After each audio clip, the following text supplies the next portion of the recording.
나이가 들어 인생의 후반부에 들어서면 누구나 한 번쯤은 멈춰서서 스스로에게 묻게 됩니다.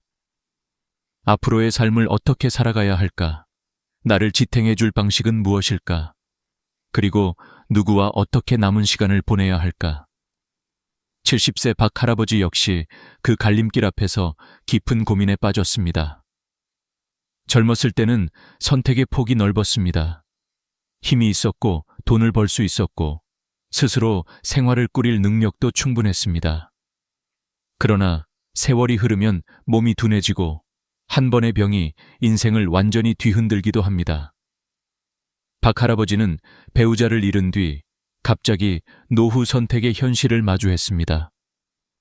자녀와 함께 살 것인가, 간병인을 고용할 것인가, 아니면 요양원으로 들어갈 것인가.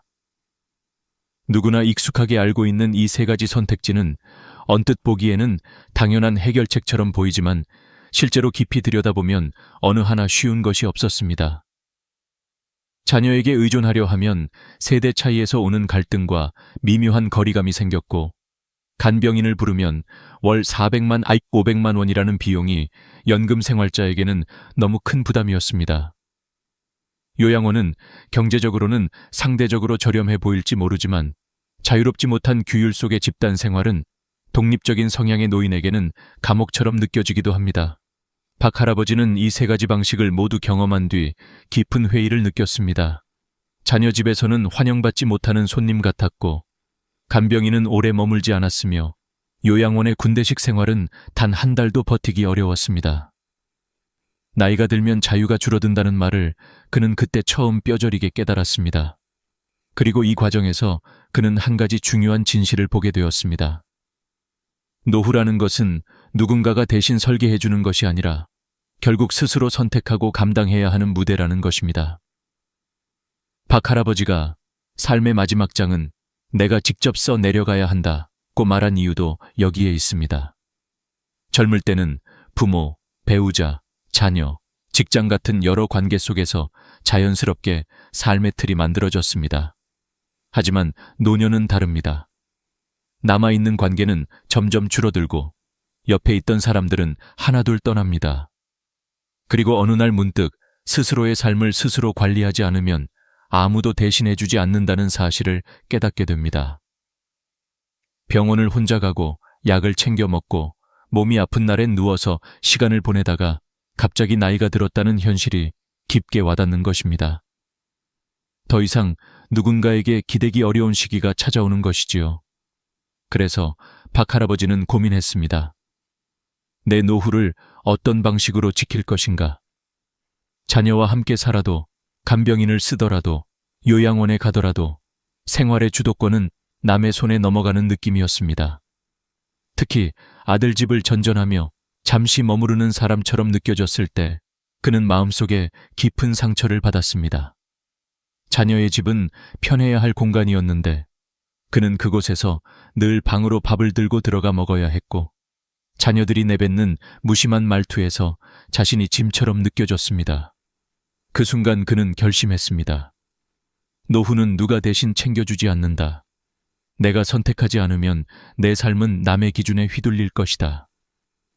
그가 이 말을 되뇌인 이유는 단순히 자녀와의 갈등 때문이 아니라 스스로 존엄을 지키고 싶은 마음이 더 컸기 때문입니다. 나이가 들수록 몸은 약해지지만 삶을 선택하는 마음만큼은 더 단단해져야 한다는 것을 그는 이해하기 시작했습니다. 경제적 여유가 부족하면 선택지는 더욱 좁아집니다. 연금은 한정적이고 의료비는 점점 늘어나며 불편한 몸을 이끌고 시장에 가는 일조차 쉽지 않습니다. 하지만 그는 이런 현실을 인생의 끝으로 보지 않았습니다. 오히려 새로운 방식이 있을지도 모른다고 조용히 스스로에게 말했습니다. 그리고 바로 그 순간이 그의 인생에서 새로운 전환점이 되었습니다. 노후의 선택은 남이 주는 답을 따르는 것이 아니라 자신의 삶을 먼저 들여다보고 현실에 맞는 길을 만들어가는 과정이라는 것을 그는 비로소 깨닫고 있었습니다.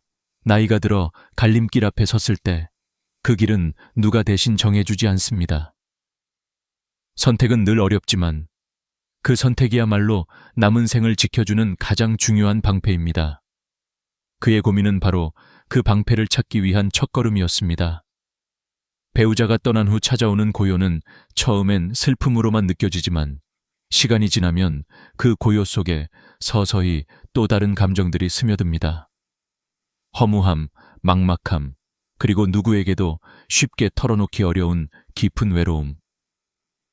박 할아버지가 75세에 세상을 떠난 아내를 잃고 처음으로 느낀 감정은 상실이 아니라 혼란이었습니다. 평생 서로에게 의지하며 손을 잡고 병원에 가던 그 시간이 너무 자연스러웠기에 아내가 없는 병원 대기실 의자에 혼자 앉아 있는 것조차 견딜 수 없는 일이었습니다. 아내와 함께할 때는 지루한 대기 시간도 대화로 채웠고 진료실을 나오는 길엔 서로가 서로의 얼굴을 바라보며 괜찮아, 오늘은 별일 없겠지 라고 안도했습니다. 그러나 혼자가 되는 순간 병원도 집도 거리도 전부 낯설어졌습니다. 혼자 남은 노인의 일상은 사람들의 상상보다 훨씬 버겁습니다. 진료 카드를 꺼내는 일, 번호표를 뽑는 일, 걸음이 느려 뒤에 줄을 세우는 일까지도 스스로를 자꾸 초라하게 느끼게 합니다. 박 할아버지는 병약한 몸을 이끌고 긴 대기줄에 서 있으면서 갑자기 이런 생각이 들었다고 합니다. 아내가 있었다면 이 고비를 같이 넘겼을 텐데. 그리고 그 순간 깨달았습니다. 아내를 잃은 것보다 더 무서운 것은 혼자서 살아야 한다는 사실이라는 것을. 몸은 아프면 약으로 버틸 수 있지만 마음의 무게는 약으로 해결되지 않습니다. 자녀가 있었지만 그는 도움을 청하지 않았습니다. 자녀들이 바쁘다는 걸 알았기에 그들에게 짐이 되고 싶지 않았습니다. 그리고 속으로는 이런 생각도 있었습니다. 그들도 이제 자기 삶이 있는데 내가 너무 바라면 안 되지. 그는 자녀가 자신에게 짜증을 내거나 힘들어 할까봐 말 한마디도 조심하며 지냈습니다. 하지만 그런 조심이 오히려 자녀에게는 거리감으로 느껴졌습니다. 도움을 요청하지 않으면 자녀도 언제 도와야 할지 모르는 법입니다. 어느 날 시장에 가다가 크게 넘어져 입원하게 되었을 때 자녀들은 그를 걱정하며 자신들의 집에서 몇 달씩 번갈아 모시겠다고 했습니다. 그 배려는 감사했지만 자녀의 집 문을 들어서는 순간부터 그는 이곳이 내 집이 아니다 라는 사실을 뼈저리게 느꼈습니다. 자녀들은 마음으로는 아버지를 챙기고 싶었지만 일상 속에서 아버지는 자연스럽게 불편한 존재로 자리 잡았습니다. 식사 시간만 되면 자녀들은 눈치를 보며 아버지, 식사는 방에서 드세요. 아이들도 있고 라고 말했습니다. 그 말 속에는 아버지가 이 공간에 있으면 불편하다는 감정이 가볍게 숨겨져 있었습니다. 박 할아버지는 그 말을 들으며 머쓱하게 방으로 들어갔고 문을 닫으며 작은 한숨을 내쉬었습니다. 그는 이렇게 말했습니다. 아무리 내 자식이라도 그 집은 결국 내 집이 아니었어. 젊었을 때는 자식이 부모 마음을 헤아리지 못하고 나이가 들면 부모가 자식 마음을 헤아리며 살아야 한다는 말처럼 느껴졌습니다. 가장 견디기 어려웠던 것은 자녀들의 말투였습니다. 젊은 세대 특유의 빠르고 건조한 반응, 그리고 무심한 표정은 박 할아버지에게 큰 상처가 되었습니다. 그는 말했습니다. 내가 조금 느려져도 말이 반복돼도 내가 늙어서 그런 거지 일부러 그런 건 아닌데. 그걸 이해해주는 사람이 없다는 게 가장 힘들었어. 그는 자녀들의 집에서 생활하는 동안 마치 투명한 사람처럼 느꼈습니다. 거실에서도 말이 줄어들었고 식사 때도 조용히 있었다가 방으로 돌아갔습니다. 가족이 있는 공간인데도 외로운 것은 오히려 더 깊게 다가왔습니다. 결국 그는 자녀의 집을 떠나 다시 혼자 살기 시작했지만 그 선택이 자유를 준 동시에 새로운 두려움도 가져왔습니다. 집으로 돌아오면 고요함이 더 크게 느껴졌고 밤에는 문득문득 공포감이 밀려왔습니다. 혹시 내가 갑자기 아프면 어떡하지? 쓰러지면 누가 알까? 이런 생각들은 그를 불면의 밤으로 이끌었습니다. 특히 나이가 들수록 홀로 병원을 가는 일은 큰 결심이 필요했습니다.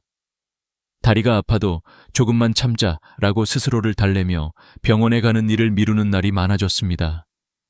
이는 단순한 게으름이 아니라 혼자 움직이는 데서 느껴지는 육체적 정서적 부담의 총합이었습니다.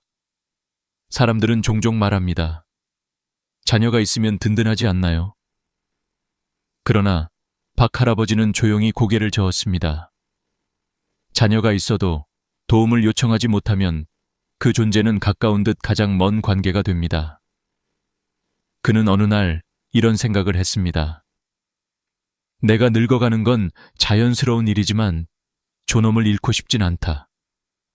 그리고 그는 진짜 노후의 문제는 단순히 몸이 아픈 것이 아니라 혼자가 될 때 마주하는 현실이라는 사실을 점점 깨닫고 있었습니다.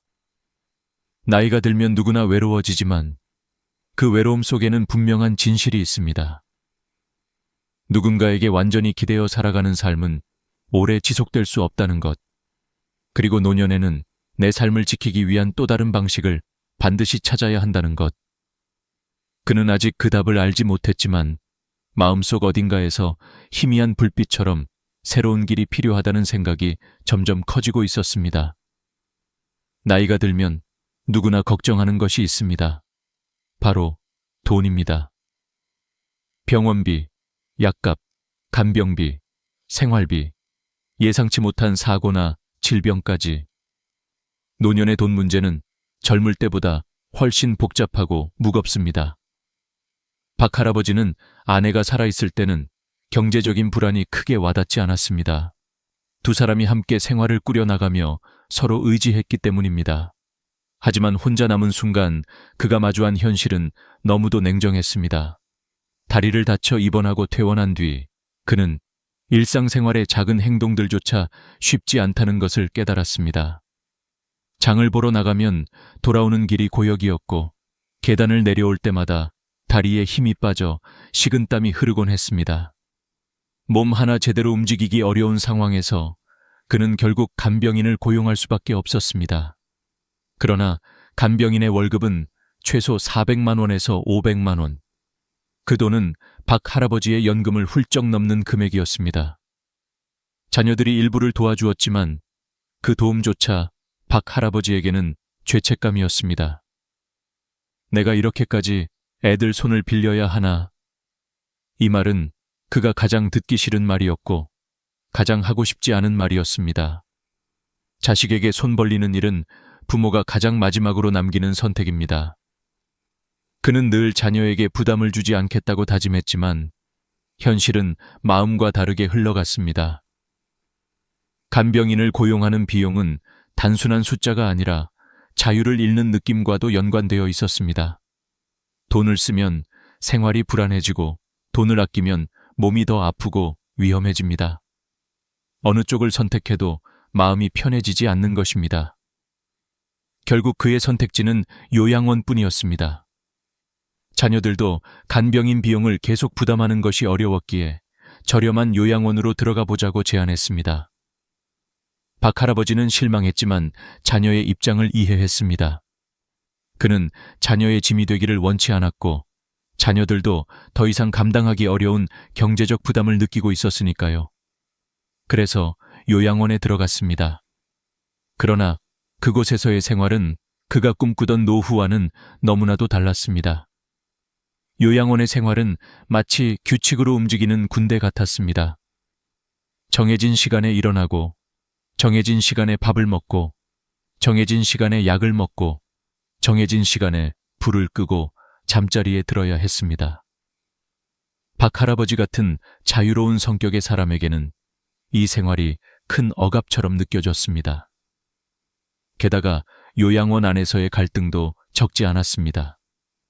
어떤 노인은 큰 소리로 TV를 틀었고 어떤 노인은 밤새 잠을 이루지 못해 뒤척여 다른 사람의 잠을 방해했습니다.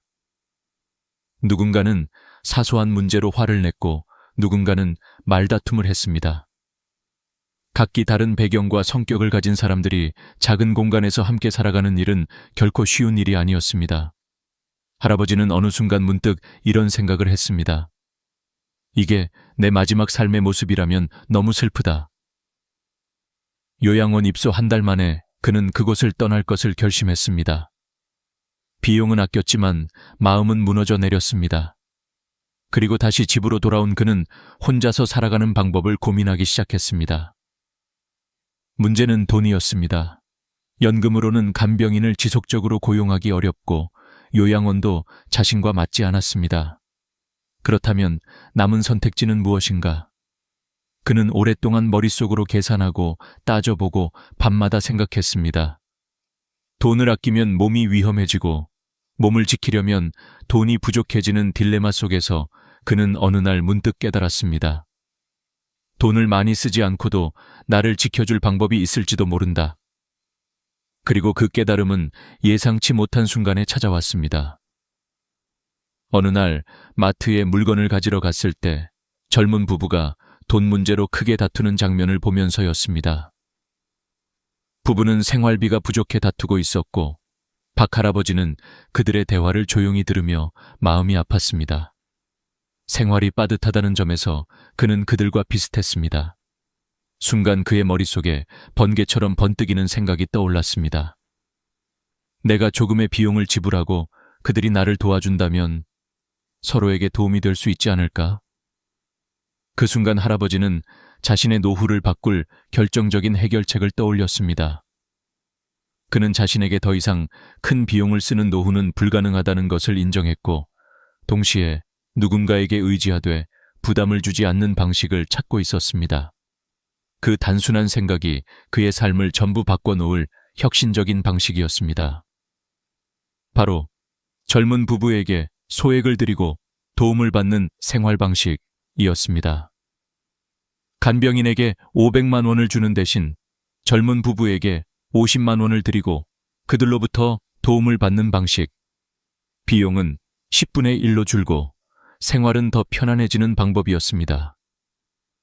그는 이 방식이 자신에게 맞을지 아직 확신할 수 없었지만 최소한 요양원이나 간병인 비용에 의존하는 삶보다는 훨씬 현실적이라는 확신이 있었습니다.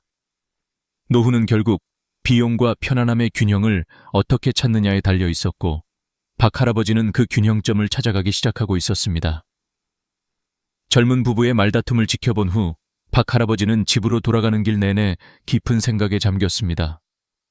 사람은 누구나 힘들다는 사실, 그리고 그 힘듦의 모양은 다르지만 결국 서로가 서로에게 의지가 될 수 있다는 가능성을 그는 처음으로 실감했습니다. 그는 집에 도착하자마자 종이에 몇 가지를 적었습니다. 나에게 필요한 도움은 무엇인가? 상대가 부담 없이 도와줄 수 있는 일은 무엇인가? 내가 지불할 수 있는 금액은 어느 정도인가? 그리고 마지막 줄에 그는 이렇게 써내려갔습니다. 나는 누군가에게 짐이 되고 싶지 않다. 하지만 혼자서도 살 수 없다. 그렇다면 서로에게 도움이 되는 방식이 최선이다. 다음 날 박 할아버지는 아파트 단지 입구에 작은 마트로 향했습니다.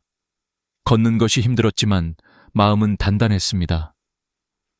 젊은 부부를 다시 만났을 때 그는 조심스럽지만 확신에 찬 목소리로 제안을 꺼냈습니다. 혹시 내가 하루 두 끼만 먹고 간단한 집안일만 필요하니 매일 잠깐씩 도와줄 수 있겠나? 대신 월 50만 원을 드릴게.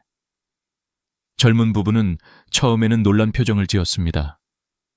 예의상 돈을 받기는 좀 이라고 했지만 그 말 속에는 약간의 기대와 안도감이 섞여 있는 것을 박 할아버지는 금세 알아차렸습니다. 젊은 부부도 형편이 어려웠기 때문입니다.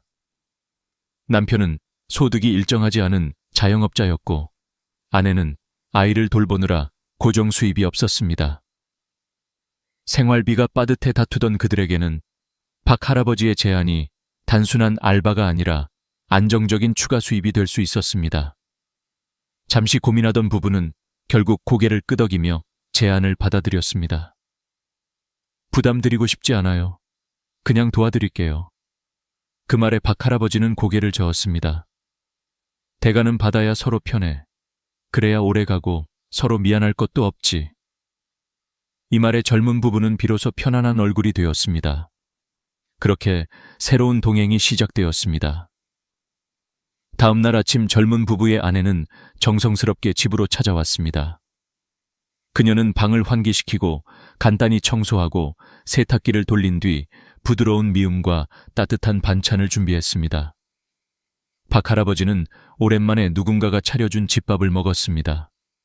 그 맛은 그냥 음식의 맛이 아니라 사람의 손길이었습니다. 식사를 마치고 부부는 집을 정리한 후 돌아갔습니다. 첫날의 도움은 불필요한 과함도 부족함도 없이 적절했습니다. 박 할아버지는 오랜만에 진심으로 편안함을 느꼈습니다. 이제야 사람 냄새가 나는 것 같구나. 혼잣말이 저절로 나왔습니다. 시간이 지나면서 이 생활 방식은 점점 안정되었습니다. 젊은 부부는 아침과 저녁 2번씩 와서 식사를 준비하고 간단한 집안일을 도와주었는데 할아버지의 집이 크지 않았기 때문에 그들에게 큰 부담이 되지 않았습니다. 오히려 부부는 새로운 수입 덕분에 생활이 조금씩 나아졌고 서로에게 고마운 마음이 생겼습니다. 관계는 고용 관계가 아니라 함께 사는 삶의 일부로 변해갔습니다. 부부는 집안일을 할 때 대충 하지 않았습니다.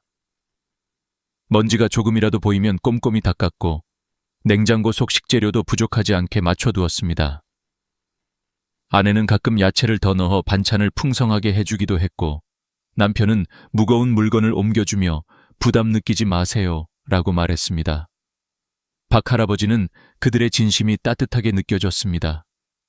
경제적으로 어려워도 사람이 가진 선함은 쉽게 변하지 않는다는 것을 다시 한번 깨닫는 순간이었습니다. 이 생활은 1년 동안 이어졌습니다. 놀라운 변화는 바로 이 1년 동안 박 할아버지가 단 한 번도 간병인을 찾지 않았다는 사실입니다. 누구에게도 짐이 되지 않았고 누구에게도 지나친 비용을 지불하지 않았습니다. 그는 현실적이고 지속 가능한 방식으로 자신만의 노후를 구축했습니다. 그리고 어느 날 그는 마음이 움직였습니다. 저 사람들이 나를 이렇게 성실히 챙겨주는데 나도 무언가 보답을 해야 하지 않을까? 그는 젊은 부부를 앉혀놓고 조용히 말했습니다. 내가 매달 50만 원 드리는 것 말고 1년 동안 계속 나를 돌봐준다면 500만 원을 보너스로 드리고 싶네. 젊은 부부는 눈을 동그랗게 뜨며 놀랐습니다. 아니에요. 저희는 그저... 그러나 할아버지는 흔들림 없이 말했습니다. 사람이든 일이든 성실하면 보답이 있어야 해. 고맙다는 마음을 표현하는 것도 내 몫이지. 젊은 부부는 결국 눈물이 맺힌 얼굴로 고개를 끄덕였습니다. 500만 원은 그들에게 엄청난 돈이었습니다. 단순한 보너스가 아니라 삶을 다시 꾸릴 수 있는 희망 같은 금액이었습니다. 그날 이후 젊은 부부는 더 깊은 마음으로 할아버지를 살폈습니다. 박 할아버지는 자신에게 주어진 노후의 시간을 누군가의 부담이 아닌 상호 도움과 정으로 채울 수 있다는 사실이 놀라울 정도로 감사했습니다. 그는 깨달았습니다. 노인의 노후는 반드시 큰 돈이 필요한 것이 아니다. 내게 맞는 방식을 찾으면 되는 것이다. 오늘도 젊은 부부는 어김없이 찾아와 따뜻한 밥을 지었습니다. 박 할아버지는 식탁에 앉아 조용히 생각했습니다. 내가 참 잘 선택했구나. 그의 얼굴엔 오래된 근심 대신 조용한 미소가 머물러 있었습니다. 김 할아버지의 이야기는 어느 날 조용히 시작되었습니다. 80을 훌쩍 넘긴 그의 삶은 오래전부터 고단함의 그림자를 안고 있었고 자립 능력을 잃게 된 순간부터 그 그림자는 점점 더 짙어졌습니다. 아내가 세상을 떠난 후 그는 혼자였다.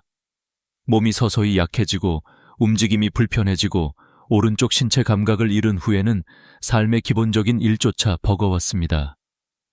하지만 누구보다 큰 문제는 따로 있었습니다. 그를 돌봐줄 여력이 있는 가족이 없다는 사실이었습니다. 외동딸은 남편의 폭력과 경제적 압박 아래 갇혀 있었고 사위는 그야말로 거칠고 무책임한 사람이었습니다. 딸은 도망갈 수도 없었고 이혼을 선택할 수도 없었고 자신을 보호할 힘조차 잃어버린 상태였습니다. 그 모습을 지켜보는 김 할아버지의 마음은 늘 무겁기만 했습니다. 딸은 늘 가족을 위해 희생했고 자신을 위한 하루도 제대로 살아본 적이 없었습니다. 사위는 딸에게 따뜻한 말 한마디 건네지 않았으며 외손자 역시 어린 시절부터 아버지의 폭력 속에서 자라며 두려움만 배웠습니다. 그런 환경에서 외손자가 어머니를 위해 맞서 싸울 용기를 갖기란 불가능했습니다. 결국 딸은 자신도 지키기 어려운 삶 속에서 김 할아버지를 돌보는 것은 더더욱 불가능한 일이었습니다. 김 할아버지가 작년 뇌졸중으로 쓰러졌을 때 딸은 그를 돌볼 수 없었습니다. 병원에서 퇴원하고 집으로 돌아온 뒤 그는 외손자의 도움으로 겨우 기본적인 생활을 이어갔습니다. 외손자는 배달 음식을 대신 주문해 주었고 가끔 집에 와서 화장실을 비우고 목욕을 돕고 쓰레기를 버려주었습니다. 그러나 시간이 지날수록 외손자는 점점 지쳐갔습니다. 젊은 나이에 데이트할 시간도 없었고 친구들과의 관계도 멀어졌으며 결국 여자친구가 불만을 터뜨릴 정도였습니다. 외손자는 솔직하게 이야기했습니다. 할아버지, 이렇게는 오래 못해요. 간병인을 써야 해요. 그의 말은 짜증이 아니라 진심이 담긴 호소였습니다. 김 할아버지는 외손자의 상황을 누구보다 잘 알고 있었습니다. 그는 외손자에게 짐이 되고 싶지 않았습니다. 젊은 사람에게는 젊은 사람의 삶이 있고 사랑이 있고 미래가 있다는 사실을 그는 깊이 이해했습니다. 그래서 김 할아버지는 스스로 해결책을 찾기로 결심했습니다. 하지만 그것은 결코 쉽지 않았습니다. 매달 몇십만 원의 연금과 거의 없는 예금으로는 간병인도 요양원도 이용하기 어려웠습니다. 요양원은 기본 비용만 해도 수백만 원에서 시작했고 더 좋은 시설을 원하면 비용은 더욱 높아졌습니다. 가정 간병인을 고용하는 것은 요양원보다도 많은 비용을 요구했습니다. 그는 이 현실 앞에서 깊은 한숨을 내쉬었습니다. 어떻게 살아야 하느냐? 하지만 그는 포기하지 않았습니다. 긴 고민 끝에 그는 문득 한 가지 해답을 떠올렸습니다. 돈은 적게 들면서도 안정적인 방법, 혼자서도 가족에게 부담을 주지 않으면서도 최소한의 도움을 받으며 살아갈 수 있는 방식. 그 답을 떠올린 날, 그는 오랜만에 깊은 잠을 잘 수 있었습니다. 다음 날 아침, 김 할아버지는 외손자를 급히 불렀습니다. 외손자는 중요한 일이라 생각해 바로 달려왔습니다. 그리고 할아버지는 침대에 기대앉아 두 가지 선택지를 건넸습니다. 첫 번째, 집을 팔고 요양원에 들어가 여생을 보내는 방법. 두 번째, 집을 외손자에게 증여하는 대신 외손자가 결혼하고 아이를 낳더라도 계속 함께 살며 최소한의 함께 사는 기반을 마련하는 방법. 외손자는 숨을 삼켰습니다. 그는 이미 거칠고 폭력적인 아버지와 사는 것이 너무 힘들었기에 할아버지와 함께 살 수 있다면 오히려 마음 편할 것이라 생각했습니다. 집이 넓다는 점도 결정에 큰 힘이 되었습니다. 방 3개와 화장실 2개. 결혼 후에도 아내와 아이와 함께 살아갈 수 있는 공간이 충분했습니다. 결국 외손자는 두 번째 선택지를 받아들였습니다. 그러나 김 할아버지는 외손자가 그를 돌봐야 하는 존재가 되기를 원하지 않았습니다. 그는 현실을 너무나 잘 알고 있었습니다. 젊은 사람이 노인을 끝까지 돌본다는 건 너무 어려운 일이야. 심지어 친자식도 쉽지 않은 일인데. 그래서 그는 외손자에게 간병인을 쓰는 대신 시간제 간병인을 고용할 계획을 세웠습니다. 하루 2번 몇 시간씩만 도와주는 형태. 비용은 몇십만 원이면 충분했고 연금으로도 감당할 수 있었습니다. 외손자가 부담할 일도 없었습니다. 무엇보다 중요한 것은 누군가 집에 있다는 안정감이었습니다. 노인에게 가장 무서운 것은 돈의 부족도 외로움도 아닌 응급 상황에서 아무도 도와줄 수 없다는 현실이었습니다. 외손자는 이 말에 깊이 공감했고 그날부터 할아버지와 함께 살 준비에 들어갔습니다. 다음 날 외손자는 시간제 간병인을 데리고 왔습니다. 그는 매일 아침 9시에 와서 집안을 정리하고 세탁하고 간단한 점심을 준비했습니다. 오후 5시에 다시 와서 저녁을 짓고 설거지까지 마친 뒤 퇴근했습니다.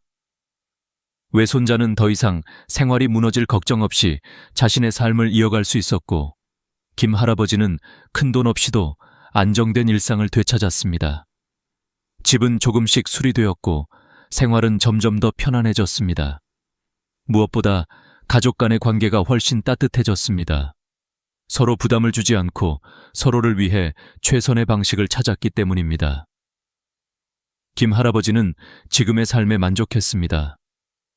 적은 비용으로도 지혜로운 방식으로도 인간답고 따뜻한 노후를 만들 수 있다는 확신이 생겼습니다.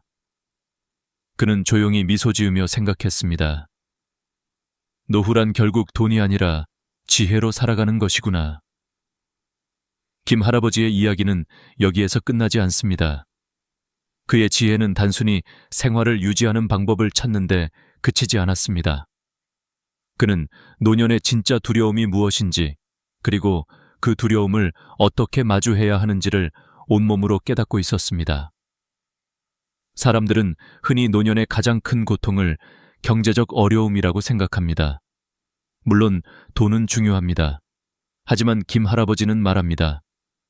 진짜 무서운 건 가난이 아니라 혼자인 시간이다.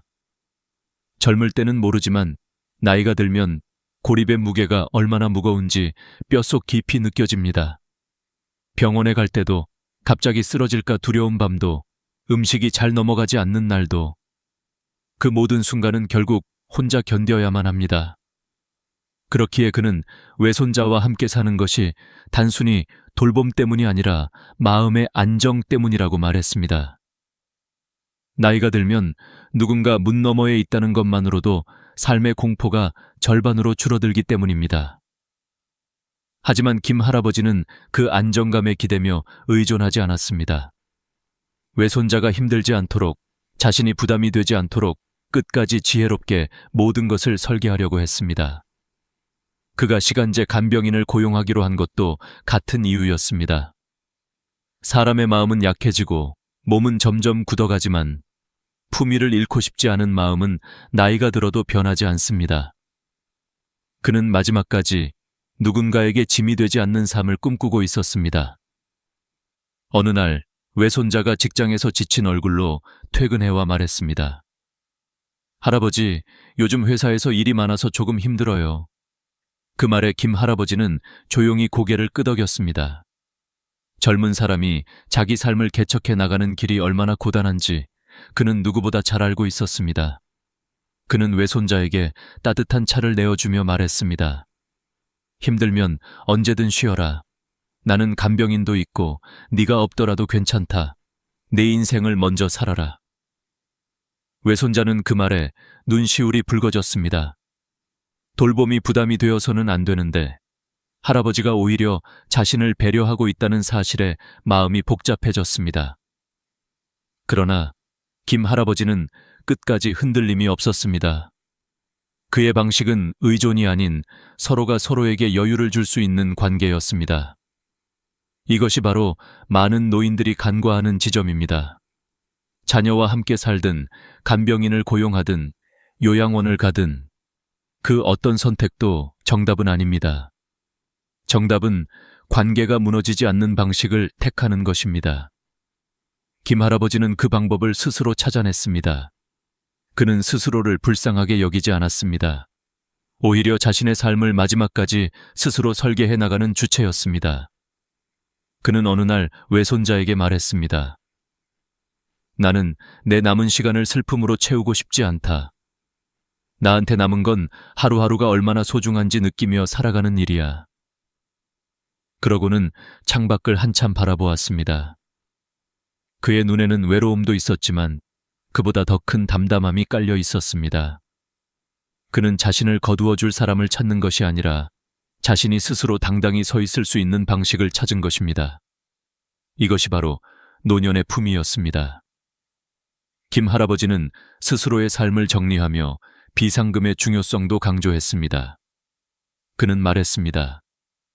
아무리 자식이 효도해도 노인에게는 비상금이 필요하다. 그 돈이 있어야 내 감정도 삶도 지킬 수 있다. 실제로 많은 노인들이 가족과 갈등을 겪는 순간 돈이 있느냐 없느냐는 결정적인 차이를 만듭니다. 누군가에게 부탁하지 않아도 되고 스스로 선택할 수 있고 누군가의 눈치를 보지 않아도 되는 삶. 그것이 노년의 마지막 자존심입니다. 어느 날 외손자의 아내가 집에 찾아와 말했다. 어르신, 집에서 지내는 거 힘들지 않으세요? 또 다른 도움이 필요하시면 말씀해 주세요. 김 할아버지는 조용히 웃으며 답했습니다. 나는 지금 참 행복하다. 너희가 있어서가 아니라 내가 내 삶을 선택할 수 있어서 행복하다. 이 말은 그녀의 가슴을 찡하게 만들었습니다.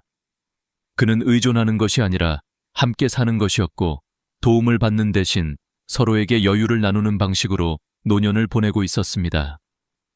시간이 흐르며 집은 조금씩 따뜻하게 변해갔습니다. 외손자 부부는 작은 화분을 들여놓았고 집 구석구석을 편리하게 바꾸었습니다. 할아버지가 이동하기 쉬운 손잡이를 달아주고 욕실에는 미끄럼 방지 패드를 깔아주었습니다. 주방에는 손이 닿기 쉬운 높이에 식기들을 정리해 두었습니다. 모든 변화는 거창하지 않았지만 작은 배려의 축적이 집 전체를 더 편안한 공간으로 만들었습니다. 김 할아버지는 이 모습을 보며 스스로 생각했습니다. 돈이 많지 않아도 따뜻하게 살 수 있는 방법은 언제나 있다. 그는 매달 연금에서 조금씩 저축도 할 수 있었습니다. 매달 10만 원, 많지 않은 금액이지만 그것은 그에게 큰 자부심이었습니다. 나는 아직도 내 힘으로 살고 있다라는 확신이었기 때문입니다. 어느 날 그는 외손자와 외손녀에게 이렇게 말했습니다. 내가 떠난 후 너희가 사는데 보탬이 된다면 나는 그것만으로도 만족한다. 그의 말은 곧 가족 전체의 마음을 깊이 울렸습니다. 그의 노년은 비극이 아니라 스스로 설계한 지혜로운 여정이었습니다. 경제적으로 넉넉하지 않아도 몸이 불편해도 옆에 가족이 있든 없든 사람은 지혜로 자신을 지킬 수 있습니다. 사람은 나이가 들어도 여전히 선택할 수 있는 존재입니다. 노년의 삶은 누군가가 대신 살아주는 것이 아니라 스스로 만들어가는 것입니다. 김 할아버지는 그 사실을 온몸으로 증명했습니다. 그리고 그의 이야기는 우리에게 말하고 있습니다. 노년은 두려움이 아니라 다시 한번 나를 선택하는 시간이다. 여러분, 제가 지금부터 드릴 이야기는 아마 여러분의 마음을 단단히 잡아끌 겁니다. 왜냐하면 이 이야기의 첫 문장을 듣는 순간 많은 분들이 가슴이 뭉클해지고 멈춰서서 자신을 돌아보게 되기 때문입니다. 여러분, 지금 이 순간 정말 행복하십니까? 이 질문을 듣는 즉시 마음이 흔들리시는 분들 사실 굉장히 많습니다. 나이가 들수록 행복이라는 단어는 더 이상 단순하지 않습니다. 젊을 때는 돈이 좀 있으면, 건강만 좋으면, 아이들만 잘 되면 행복할 줄 알았지만 어느 순간부터는 그 모든 것이 있어도 허전함이 찾아옵니다. 바로 이 지점에서 오늘의 이야기가 시작됩니다. 20년간 요양원에서 일하며 1000명이 넘는 어르신을 돌본 김미자 간병사님의 실제 경험담, 그리고 그 안에서 발견한 진짜 행복한 단 3명의 공통점. 숫자만 보면 정말 충격적이죠. 1000명 중 단 3명. 하지만 더 놀라운 건 그분들이 특별히 부자도 아니고 건강이 뛰어난 것도 아니고 자식이 남들보다 잘된 것도 아니었다는 사실입니다. 그럼 무엇이 그 3분을 특별하게 만들었을까요? 저는 처음 이 이야기를 들었을 때 마치 오래된 진실 한 조각을 뒤늦게 발견한 듯한 묘한 충격을 받았습니다. 우리가 평생 동안 행복은 이런 것이다 라고 굳게 믿어온 기준들이 무너지는 순간이었거든요. 간병사님은 이렇게 말했습니다. 행복했던 3분의 공통점은 우리가 평생 동안 중요하게 여기던 것들과 전혀 달랐어요. 오히려 정반대였죠. 세상이 말하는 행복의 조건은 대부분 외적인 것들입니다. 돈, 명예, 자녀의 성공, 건강한 몸. 하지만 실제로 말년의 인생을 살아가는 분들의 모습은 전혀 다른 이야기를 들려줍니다. 저는 이 대목에서 특히 오래 사신 어르신들의 말을 더 신뢰하게 됩니다. 경제학이나 심리학 논문보다 실제 현장에서 삶의 마지막 구간을 살아가는 분들의 말이 훨씬 깊고 현실적이기 때문입니다. 그리고 이 3명의 행복한 노인은 분명 우연이 아니었습니다. 그들의 삶에는 설명할 수 있는 분명한 원리가 있었고, 그 원리는 우리 모두가 지금부터라도 준비할 수 있는 것들이었습니다. 그중 첫 번째 이야기는 박철수 할아버지에게서 시작됩니다. 85세, 중풍으로 왼쪽 팔다리를 거의 쓰지 못하고 말도 섞어 하시는 분. 요양원에 처음 들어올 때만 해도 모두들 아, 이분은 분명 우울하게 지내시겠구나 라고 생각했다고 합니다. 그런데 단 며칠 지나고 보니 놀랍게도 요양원에서 가장 밝고 가장 많이 웃고 가장 표정이 따뜻한 분이 바로 박철수 할아버지였다고 합니다. 저는 이 지점에서 직감했습니다. 이분에게는 뭔가 다른 게 있구나. 간병사님도 며칠 동안 이유를 찾기 위해 지켜보다가 정말 놀라운 사실을 발견했습니다. 할아버지에게는 다른 누구도 갖지 못한 3명의 친구가 있었다는 것. 그것도 그냥 친구가 아니라 50년 지기, 40년 지기, 20년 지기 친구들. 저는 이 장면에서 울컥했습니다. 사람은 나이를 먹으면서 많은 것을 잃습니다. 건강, 명예, 돈, 역할, 힘. 하지만 진짜 잃어서는 안 되는 건 마음이 통하는 단 한 사람의 존재일지도 모릅니다. 박철수 할아버지는 이렇게 말하셨다고 합니다. 아침에 눈을 뜨면 설렙니다. 오늘은 동수가 무슨 이야기를 들려줄까 기대돼요. 저는 이 말을 들으며 깊이 느꼈습니다. 나이가 든다는 건 외로움을 견디는 시간이 아니라 진짜 나를 이해해주는 사람과 관계를 지켜내는 시간이라는 것을요. 세 친구 모두 몸이 불편한데도 매일 비가 와도 눈이 와도 태풍이 와도 단 하루도 빠지지 않고 찾아온 이유는 하나였습니다. 서로가 서로에게 마지막 남은 진짜 사람이었기 때문입니다. 어쩌면 우리가 행복을 멀리서 찾고 있었던 것이 아닐지도 모릅니다. 간병사님은 이렇게 말합니다. 행복한 분들은 공통점이 있어요. 마음을 있는 그대로 내어줄 사람, 그 단 한 명을 잃지 않은 분들이었어요. 이제 여러분께 조용히 질문드리고 싶습니다. 여러분은 마음 깊은 곳의 이야기를 편하게 털어놓을 진짜 친구가 있으신가요? 아니면 세월이 흐르면서 자연스럽게 멀어지고 일 때문에 바쁘다는 이유로 놓쳐버린 인연이 있으신가요? 만약 생각나는 사람이 한 명이라도 있다면 그분이 바로 여러분 인생의 가장 중요한 행복 조건인지도 모릅니다. 그리고 여기가 바로 행복한 노년의 첫 번째 비밀이 시작되는 지점입니다. 여러분, 이제 박철수 할아버지 이야기를 조금 더 깊이 들여다보겠습니다. 그분의 삶을 자세히 보면 우리가 평생 놓치고 살아온 것들이 선명하게 드러나기 때문입니다. 요양원이라는 공간을 떠올려 보십시오. 희미한 소독약 냄새, 천천히 움직이는 휠체어들, 텔레비전에서 흘러나오는 오래된 드라마 소리, 그리고 그 사이를 바쁘게 오가는 간병사들. 많은 어르신들이 침대에 누워 창밖만 바라보고 계십니다. 가족들이 찾아오는 날에는 웃음이 조금 늘어나지만 대부분의 시간은 조용하고 길기만 합니다. 그런데 이 비슷비슷한 하루들 속에서 박철수 할아버지의 병실만은 늘 다른 온기를 풍기고 있었다고 합니다. 아침 10시가 되면 문이 열리며 낯익은 목소리가 들립니다. 야, 철수야, 오늘은 좀 괜찮냐? 50년 지기 친구 최동수 씨입니다. 오랜 직장 동료였던 두 사람은 회사에서 퇴직한 뒤에도 정기적으로 만나 술 한잔 기울이며 세상 돌아가는 이야기를 나누던 사이였습니다. 이제는 술잔 대신 뜨거운 보리차 한 잔이 놓이고 회식 자리 대신 요양원 병실이 만남의 장소가 되었을 뿐 둘 사이의 공기는 예전과 크게 다르지 않았다고 합니다. 몸은 늙고 약해졌지만 농담을 주고받을 때의 눈빛만큼은 여전히 장난기와 전기 가득했고 함께 회상하는 젊은 시절의 에피소드들은 두 사람을 순식간에 그때 그 시절로 데려가곤 했습니다. 오후 2시에는 어린 시절부터의 친구 이영호 씨가 천천히 지팡이를 짚고 들어옵니다. 야, 철수야, 오늘도 기다렸지?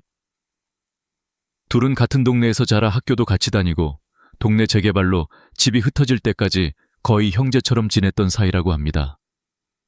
나이가 들수록 젊은 시절을 함께 기억하는 사람이 점점 사라지기 마련인데 이 두 사람은 여전히 그 시절을 생생하게 나눌 수 있는 소중한 존재였던 겁니다. 저녁 6시가 되면 마지막 친구 김정남 씨가 들어옵니다. 등산 동호회에서 알게 된 친구로 다른 두 사람에 비해 비교적 늦게 만난 인연이지만 마음만큼은 전혀 늦지 않았다고 합니다. 오늘 라디오에서 옛날 트로트가 나오는데 내 생각이 나더라니까. 이렇게 세 친구가 돌아가며 병실을 찾아오는 모습은 마치 하루 3번씩 마음에 불이 켜지는 것과도 같았습니다. 저는 이 장면을 상상해 봅니다. 요양원 복도 끝 병실 하나에서 지팡이를 짚은 노인 3명이 순서대로 들어와 한 침대를 둘러싼 채 웃고 떠들고 가끔은 세상을 향해 투덜거리기도 하는 모습. 누군가의 눈에는 그저 나이든 할아버지들 몇 명의 수다로 보일 수 있지만 그 안에는 평생을 함께 견뎌온 시간과 서로를 향한 깊은 신뢰, 그리고 마지막까지 너와 함께 있고 싶다는 다짐 같은 것이 고스란히 담겨 있습니다. 간병사님은 말합니다. 세 분이 이야기를 나누고 계실 때 병실 공기가 달라졌어요. 중풍으로 반쪽 몸밖에 쓰지 못하는 분이었지만 친구들이 오면 꼭 학생처럼 웃으셨어요. 눈이 반짝반짝 빛났어요. 저는 여기서 한 가지 중요한 사실을 느낍니다. 몸이 자유롭지 않아도, 돈이 많지 않아도, 자식들이 매일 찾아오지 않아도 사람은 나를 있는 그대로 이해해주는 사람들 앞에서는 다시 살아나는구나 하는 깨달음입니다. 박철수 할아버지는 이렇게 말했습니다. 솔직히 말하면 요즘은 손주들이 뭘 좋아하는지도 잘 모르겠어요. 자식들하고 이야기하면 괜히 걱정할까봐 다 말하지도 못하고요. 근데 이 친구들 앞에서는 그냥 있는 그대로 말할 수 있어요. 부끄러운 것도 약한 것도 다 괜찮아요. 다 아는 얼굴이니까. 이 고백을 들으면 마음이 짠해집니다. 평생 가장 가까운 가족 앞에서조차 다 꺼내놓지 못하는 말들이 오래된 친구들 앞에서는 아무렇지 않게 흘러나옵니다. 젊은 사람들은 바쁘고 세대 간의 언어도 다르고 가치관도 다릅니다. 자식에게 고민을 이야기하다 보면 어느새 아버지, 그런 생각은 이제 좀 버리세요 라는 말이 돌아오기 쉽습니다. 하지만 50년 지기 친구는 다릅니다. 야, 나도 그래. 나도 그게 참 속상하더라. 하고 먼저 공감해줍니다. 해결책을 제시하지 않아도 괜찮습니다. 그냥 같은 속도로 늙어온 사람이 옆에서 나도 그렇다고 말해주는 것만으로도 사람은 깊은 위로를 받습니다. 저는 이 대목이 정말 중요하다고 생각합니다. 우리는 평생 좋은 학교, 좋은 직장, 좋은 집을 위해 애쓰며 살아왔습니다. 하지만 요양원의 한 병실, 나이 85의 침대 위에서 가장 큰 행복을 만들어준 건 재산 목록이 아니라 함께 늙어온 친구 3명이었습니다. 그리고 그 인연은 어느 날 갑자기 생긴 것이 아니라 40대, 50대, 60대부터 조금씩 쌓고 지켜온 시간이었습니다. 여러분은 어떠신가요? 혹시 연락을 끊어버린 친구, 서서히 멀어진 친구가 떠오르시나요? 언젠가 전화해야지 하면서도 차일피일 미루다. 결국 몇 년이 지나버린 관계는 없으신가요? 우리가 생각하는 언젠가는 결국 오지 않는 경우가 많습니다. 언젠가 만나자, 언젠가 보자, 언젠가 연락할게. 이 말들 뒤에는 사실 지금은 아니야 라는 의미가 숨겨져 있습니다. 하지만 인생의 마지막 구간에 서 있는 어르신들을 보면 행복한 사람과 그렇지 않은 사람의 차이는 놀라울 만큼 단순합니다. 끝까지 이어진 몇 명의 사람을 지켰느냐, 아니냐. 박철수 할아버지와 세 친구의 이야기는 우리에게 묻고 있습니다. 당신은 말년에 누구 얼굴을 떠올리며 기다리게 될 것인가? 저는 이 질문이 결코 먼 미래의 이야기가 아니라고 생각합니다. 60대, 70대를 준비하는 지금 이 순간부터 우리는 이미 그 답을 만들고 있기 때문입니다. 지금 여러분의 마음속에 단 한 사람이라도 떠오른다면 오늘이 그 사람에게 조용히 안부를 전하기에 가장 이른 날일 수 있습니다. 그리고 그 작은 전화 한 통이 언젠가 여러분의 마지막 시간을 지켜줄 가장 소중한 인연이 될지도 모릅니다. 여러분, 이제 두 번째 어르신인 이순자 할머니 이야기를 이어가 보겠습니다. 사실 이 할머니의 삶을 들여다보면 우리가 나이를 먹어가며 무엇을 잃고 또 무엇을 다시 찾아야 하는지 아주 뚜렷하게 드러납니다. 요양원에 계시는 많은 어르신들 대부분은 오전 시간을 침대에서 보내십니다. 몸이 불편하기도 하고 무언가를 시작하기에 기운이 나지 않기도 해서 하루의 첫 시간을 조용히 흘려보내는 경우가 많죠. 그런데 그런 공간 속에서도 유독 기운찬 기척을 내는 분이 계셨습니다. 89세의 이순자 할머니였습니다. 아침 6시 30분만 되면 복도 끝방에서 아주 미세한 기척이 들렸다고 합니다. 간병사들이 출근도 하기 전인데 그 시간에 스스로 몸을 일으켜 천천히 스트레칭을 시작하는 분이 할머니였어요. 목을 좌우로 돌리고 어깨를 천천히 굴리고 손목과 발목을 조심스럽게 움직이는 모습은 마치 오래된 기계 부품에 오일을 바르듯 몸 구석구석을 깨우는 의식처럼 보였다고 합니다. 이 모습만 보면 평생 건강 관리를 철저히 한 분 같죠. 하지만 알고 보면 전혀 아니었습니다. 이 할머니는 젊었을 때 운동은커녕 본인 몸을 돌본 적이 거의 없었다고 하십니다. 전쟁 이후 어려웠던 시절에 결혼하고 남편 뒷바라지하고 자식 키우고 집안일 하느라 늘 정신없이 살아오느라 자신을 위한 시간이라는 건 꿈도 꾸지 못했던 세대였습니다. 그러던 어느 날 78세 되던 해에 큰 사고가 찾아왔습니다. 시장 바닥에 쌓인 물기를 미처 보지 못하고 미끄러지며 허리와 다리를 크게 다쳐 병원 신세를 져야 했습니다. 3개월 동안 병원 침대에 누워 지내면서 할머니는 인생에서 처음으로 몸이 내 뜻대로 움직이지 않는다는 공포를 온전히 마주했다고 합니다.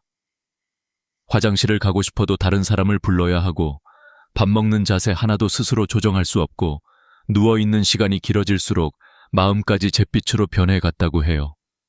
그때 깨달았다고 합니다. 나이가 들면 몸을 잃는다는 건 단순히 불편함이 아니라 내 삶의 주도권을 잃는 거구나. 퇴원 후에도 몸 상태는 쉽게 회복되지 않았습니다. 다리가 무거웠고 몇 걸음만 걸어도 금세 숨이 찼습니다. 가족들은 위험하니 쉬라고 말렸습니다. 그 마음이 사랑인 줄 알면서도 할머니는 자신이 다시 침대에 눕게 되는 상황이 더 두려웠다고 합니다. 그래서 아주 작은 것부터 다시 시작했습니다. 하루에 5분 스트레칭 한 가지씩, 집안에서 방과 부엌 사이를 10걸음씩 오가는 연습, 계단도 하루 한 칸씩. 처음에는 몸이 말을 듣지 않아 소리 없이 울며 멈추기도 하고 다음 날이면 근육통으로 일어나지도 못하는 날이 많았다고 합니다. 그러나 할머니는 멈추지 않았어요. 그 후 11년 동안 할머니는 하루도 빠짐없이 몸을 다시 찾는 싸움을 이어오셨습니다. 누구에게 보여주기 위해서도 아니고 누군가의 칭찬이 필요해서도 아닙니다. 단지 스스로 움직일 수 있는 하루를 포기하고 싶지 않았기 때문이었습니다. 그렇게 만든 작은 변화들이 89세의 할머니를 70대보다 더 건강하고 활기찬 어르신으로 만들었습니다. 간병사들은 입을 모아 말합니다. 이순자 할머니는 정말 70대보다 잘 움직이세요. 표정도 밝고 목소리도 또렷하고 손동작도 정확해요. 하루하루가 정말 윤이 나는 분이에요. 이 할머니의 가장 큰 특징은 조금 덜하는 마음가짐입니다. 어제보다 오늘이 조금 더 움직이고 지난주보다 이번 주가 조금 더 나아지도록 스스로를 미세하게 밀어붙이는 그 태도 말입니다. 예를 들어 어제는 복도 끝까지 20m를 걸었으면 오늘은 22m를 걸어보고 지난주에는 계단을 3칸 올랐다면 이번 주에는 4칸을 도전해보는 식이죠. 그 작은 쌓임이 할머니의 삶 전체를 다시 반짝이게 한 것입니다. 할머니는 이렇게 말씀하셨습니다. 나이가 들수록 줄어드는 게 많아요. 체력도 줄고 기억력도 줄고 먹는 것도 줄어들죠. 그런데 오히려 하나는 늘릴 수 있어요. 바로 내가 할 수 있는 일이에요. 그게 얼마나 큰 기쁨인지 몰라요. 저는 이 말을 듣고 오래 생각했습니다. 우리는 대부분 나이가 들면 잃어버린 것들만 떠올립니다. 하지만 할머니는 남은 것 중에서 늘릴 수 있는 것을 발견했습니다. 몸이 완벽하니까가 아니라 불완전한 몸으로도 할 수 있는 것을 찾아낸 것이죠. 이순자 할머니는 단순히 건강해서 행복했던 것이 아닙니다. 몸이 완벽해서가 아니라 몸을 회복시켜가는 과정이 그녀를 행복하게 만들었습니다. 저는 이 점이 정말 크게 와닿았습니다. 행복은 완성된 상태가 아니라 회복해가는 과정 속에서 차오르는 감정이라는 것. 노력의 흔적만큼 삶이 반짝인다는 사실을 이 할머니는 몸으로 보여주셨습니다. 여러분은 어떠신가요?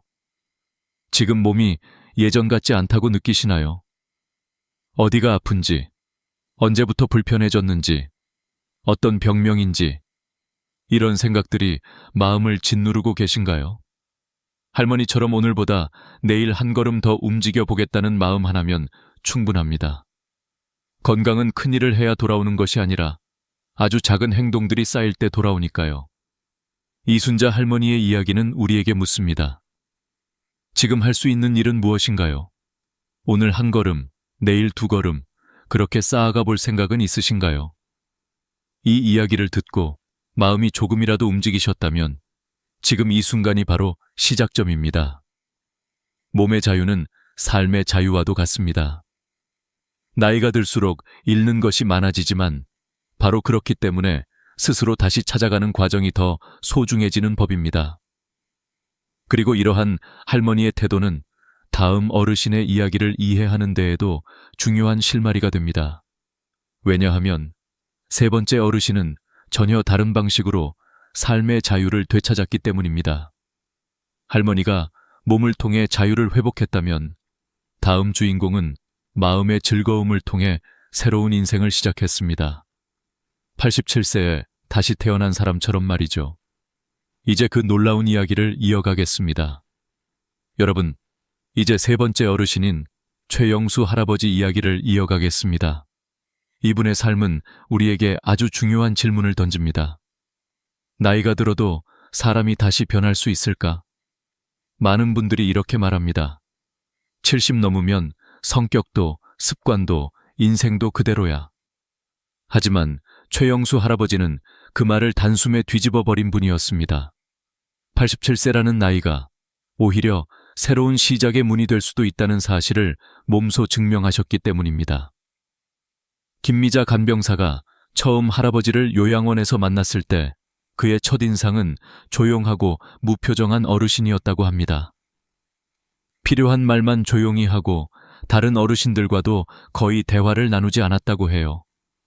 젊은 시절 평생 공무원으로 일하면서 규칙과 문서와 숫자로 살아온 분이라 그런지 감정 표현이 서툴고 마음을 드러내는 일이 익숙하지 않았던 분이었습니다.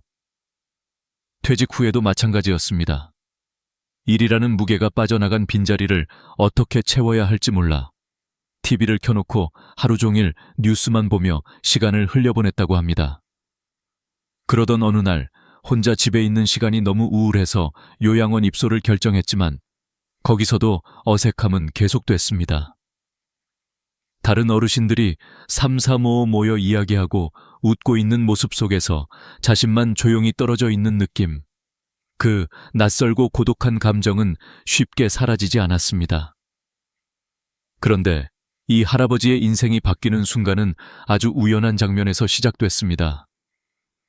옆 침대에 계시던 한 어르신이 종이접기를 하고 있던 그날, 할아버지는 그 모습을 힐끗 보다가 문득 멈춰 서서 생각했다고 합니다. 저분은 왜 저렇게 평온해 보일까? 조용하게 종이를 접고 색을 맞추고 종이를 펴고 다시 접는 일련의 움직임이 단순해 보이는데 묘하게 마음을 끌었대요. 그래서 용기를 내서 이렇게 물어보셨다고 합니다. 저도 배워볼 수 있을까요? 이 질문은 조용하고 평범해 보였지만 할아버지 인생에서는 거대한 변곡점이었습니다. 처음 종이접기를 배우기 시작했을 때는 손도 굳고 눈도 침침해 작은 종이를 맞추는 것이 쉽지 않았습니다. 종이를 꺾을 때마다 손끝이 떨리고 한번 접었다가 틀어져서 다시 종이를 펴면 종이가 구겨져 버리고 그러다 보면 스스로에게 화가 나기도 했습니다. 87년을 살았는데 이것 하나 제대로 못하나. 그런데 신기한 건 포기하고 싶은 마음보다 조금 더 해보고 싶다는 마음이 더 컸다는 것입니다. 왜일까요? 바로 중심이 흔들리는 삶 속에서 다시 나를 잡아주는 작은 기쁨이 있었기 때문입니다. 최영수 할아버지는 이렇게 말씀하셨습니다. 처음 만든 종이약 한 마리가 그렇게 소중할 줄 몰랐어요. 마치 어린 시절로 되돌아간 느낌이었어요. 나도 뭔가 만들 수 있는 사람이라는 사실이 정말 기뻤어요. 이 말이 너무 인상 깊었습니다. 사람이 나이를 먹으면 할 수 있는 일보다 못하게 된 일을 세기 시작하죠. 그런데 종이약 한 마리로 할아버지는 반대 방향으로 돌아서기 시작한 겁니다. 나는 아직도 무엇인가 만들 수 있는 사람이다. 그 후로 할아버지의 하루는 완전히 달라졌습니다. 오전엔 종이접기, 오후엔 펜 글씨 연습, 저녁엔 라디오를 들으며 일기 쓰기. 이렇게 규칙적인 삶을 스스로 만들어가기 시작했습니다. 아침에 눈 뜨면 할 일이 있다는 사실이 너무 좋았다고 해요. 오늘은 무슨 글씨를 써볼까? 무슨 문장을 적어볼까? 어떤 종이로 어떤 모양을 만들어볼까? 그런 작은 고민들이 하루를 풍요롭게 채웠습니다. 그리고 더 놀라운 변화는 이 취미들이 사람들과 연결되는 통로가 되었다는 사실입니다. 할아버지가 접은 학과나비는 다른 어르신들에게 선물되었고 깔끔하게 써내려간 좋은 글귀들은 요양원 복도에 붙여져 모두의 눈을 즐겁게 했습니다. 일기에 적힌 재미있는 일상은 사람들의 대화 소재가 되었고 그렇게 말수가 적었던 할아버지가 어느새 요양원에서 가장 인기 많은 어르신 중 한 분이 되었습니다. 이 모든 변화는 결국 한 가지 진실을 보여줍니다. 나이를 먹는다고 삶의 기쁨이 자연스럽게 사라지는 것이 아닙니다. 기쁨을 찾는 노력이 사라질 때, 그때 비로소 삶이 흐려지는 것입니다. 87세에 시작한 취미가 삶을 완전히 바꾸어 놓은 최영수 할아버지의 이야기는 우리에게 아주 중요한 메시지를 던집니다. 늦었다고 생각하는 순간이 가장 빠른 출발점이다. 나이가 들수록 새로운 걸 배우는 게 더 어색하고 더 두렵고 더 귀찮을 수 있습니다. 하지만 바로 그렇기 때문에 아주 작은 변화 하나가 삶 전체에 파문처럼 퍼져나가며 커다란 힘을 만들어냅니다. 여러분은 어떠신가요? 요즘 마음을 두드리는 작은 즐거움이 있으신가요? 나도 한번 해보고 싶다. 마음만 가지고 있었는데 시작하지 못한 무언가가 있으신가요? 혹은 이 나이에 무슨 취미야? 하고 스스로를 멈추게 만든 적은 없으신가요? 최영수 할아버지의 하루를 보면 답이 분명합니다. 취미는 나이가 들어서 필요한 것이 아니라 나이가 들수록 더 절실해지는 것입니다. 삶에서 무언가를 기대하는 마음, 내일이 조금 더 기다려지는 감정, 누군가에게 건네고 싶은 작은 기쁨, 그 모든 것은 취미라는 작은 날개에서 시작되기 때문입니다. 이제 여러분에게도 질문을 드립니다. 오늘 저녁 혹은 지금 이 순간 여러분은 무엇을 해보고 싶으신가요? 무엇이 여러분의 내일을 더 기대되게 만들까요? 지금 떠오른 그것이 바로 나이가 들어도 여전히 살아있다는 증거입니다. 저는 김미자 간병사님의 이야기를 들으면서 마음속 깊은 곳에서 묘한 떨림을 느꼈습니다. 그 떨림은 두려움과 깨달음이 뒤섞인 감정이었고 한편으로는 지금이라도 늦지 않았다는 작은 희망의 불빛처럼 느껴졌습니다. 특히 세 번째 어르신까지의 이야기를 듣고 난 뒤 저는 마음속에 스스로에게 묵직한 질문을 던졌습니다. 나는 과연 나이가 들었을 때 행복할 준비가 되어 있는가? 이 질문은 생각보다 쉽게 대답할 수 없었습니다. 왜냐하면 제 삶을 돌이켜보니 어느 하나도 확신을 가지고 그렇다고 말할 수 없었기 때문입니다. 세 어르신의 삶에는 분명한 공통점이 있었습니다. 그런데 이 공통점은 단순한 특징이 아니라 그들의 노년을 지탱해준 기둥 같은 것이었습니다. 첫 번째는 사람, 두 번째는 몸, 세 번째는 마음의 즐거움이었죠. 하지만 김미자 간병사님은 여기서 끝내지 않았습니다. 그분은 아이러니하게도 불행한 어르신들에게도 놀라운 공통점이 있었다고 말했습니다. 그리고 그 공통점들은 우리가 흔히 행복을 보장해준다고 믿어왔던 요소들과는 정반대였습니다. 김미자 간병사님은 말했습니다. 돈이 많아도, 자식이 잘 나가도, 집이 크고 연금이 많아도 행복과는 전혀 상관없는 분들이 많았어요. 이 말을 듣는 순간 저는 솔직히 충격을 받았습니다. 왜냐하면 우리는 평생 그것들이 있어야 행복하다고 배우며 살아왔기 때문입니다. 하지만 간병사님이 들려준 사례들은 그런 믿음이 얼마나 허무한 환상인지 명확하게 보여주었습니다. 그분이 돌봐왔던 불행한 어르신들은 하나같이 세 가지를 갖고 있지 못했습니다. 바로 진심으로 마음을 터놓을 친구, 스스로 움직일 수 있는 몸, 그리고 작은 기쁨을 느끼게 해주는 취미였습니다. 그들은 대부분 젊을 때 모든 에너지를 돈 버는 일에 쏟아부었습니다.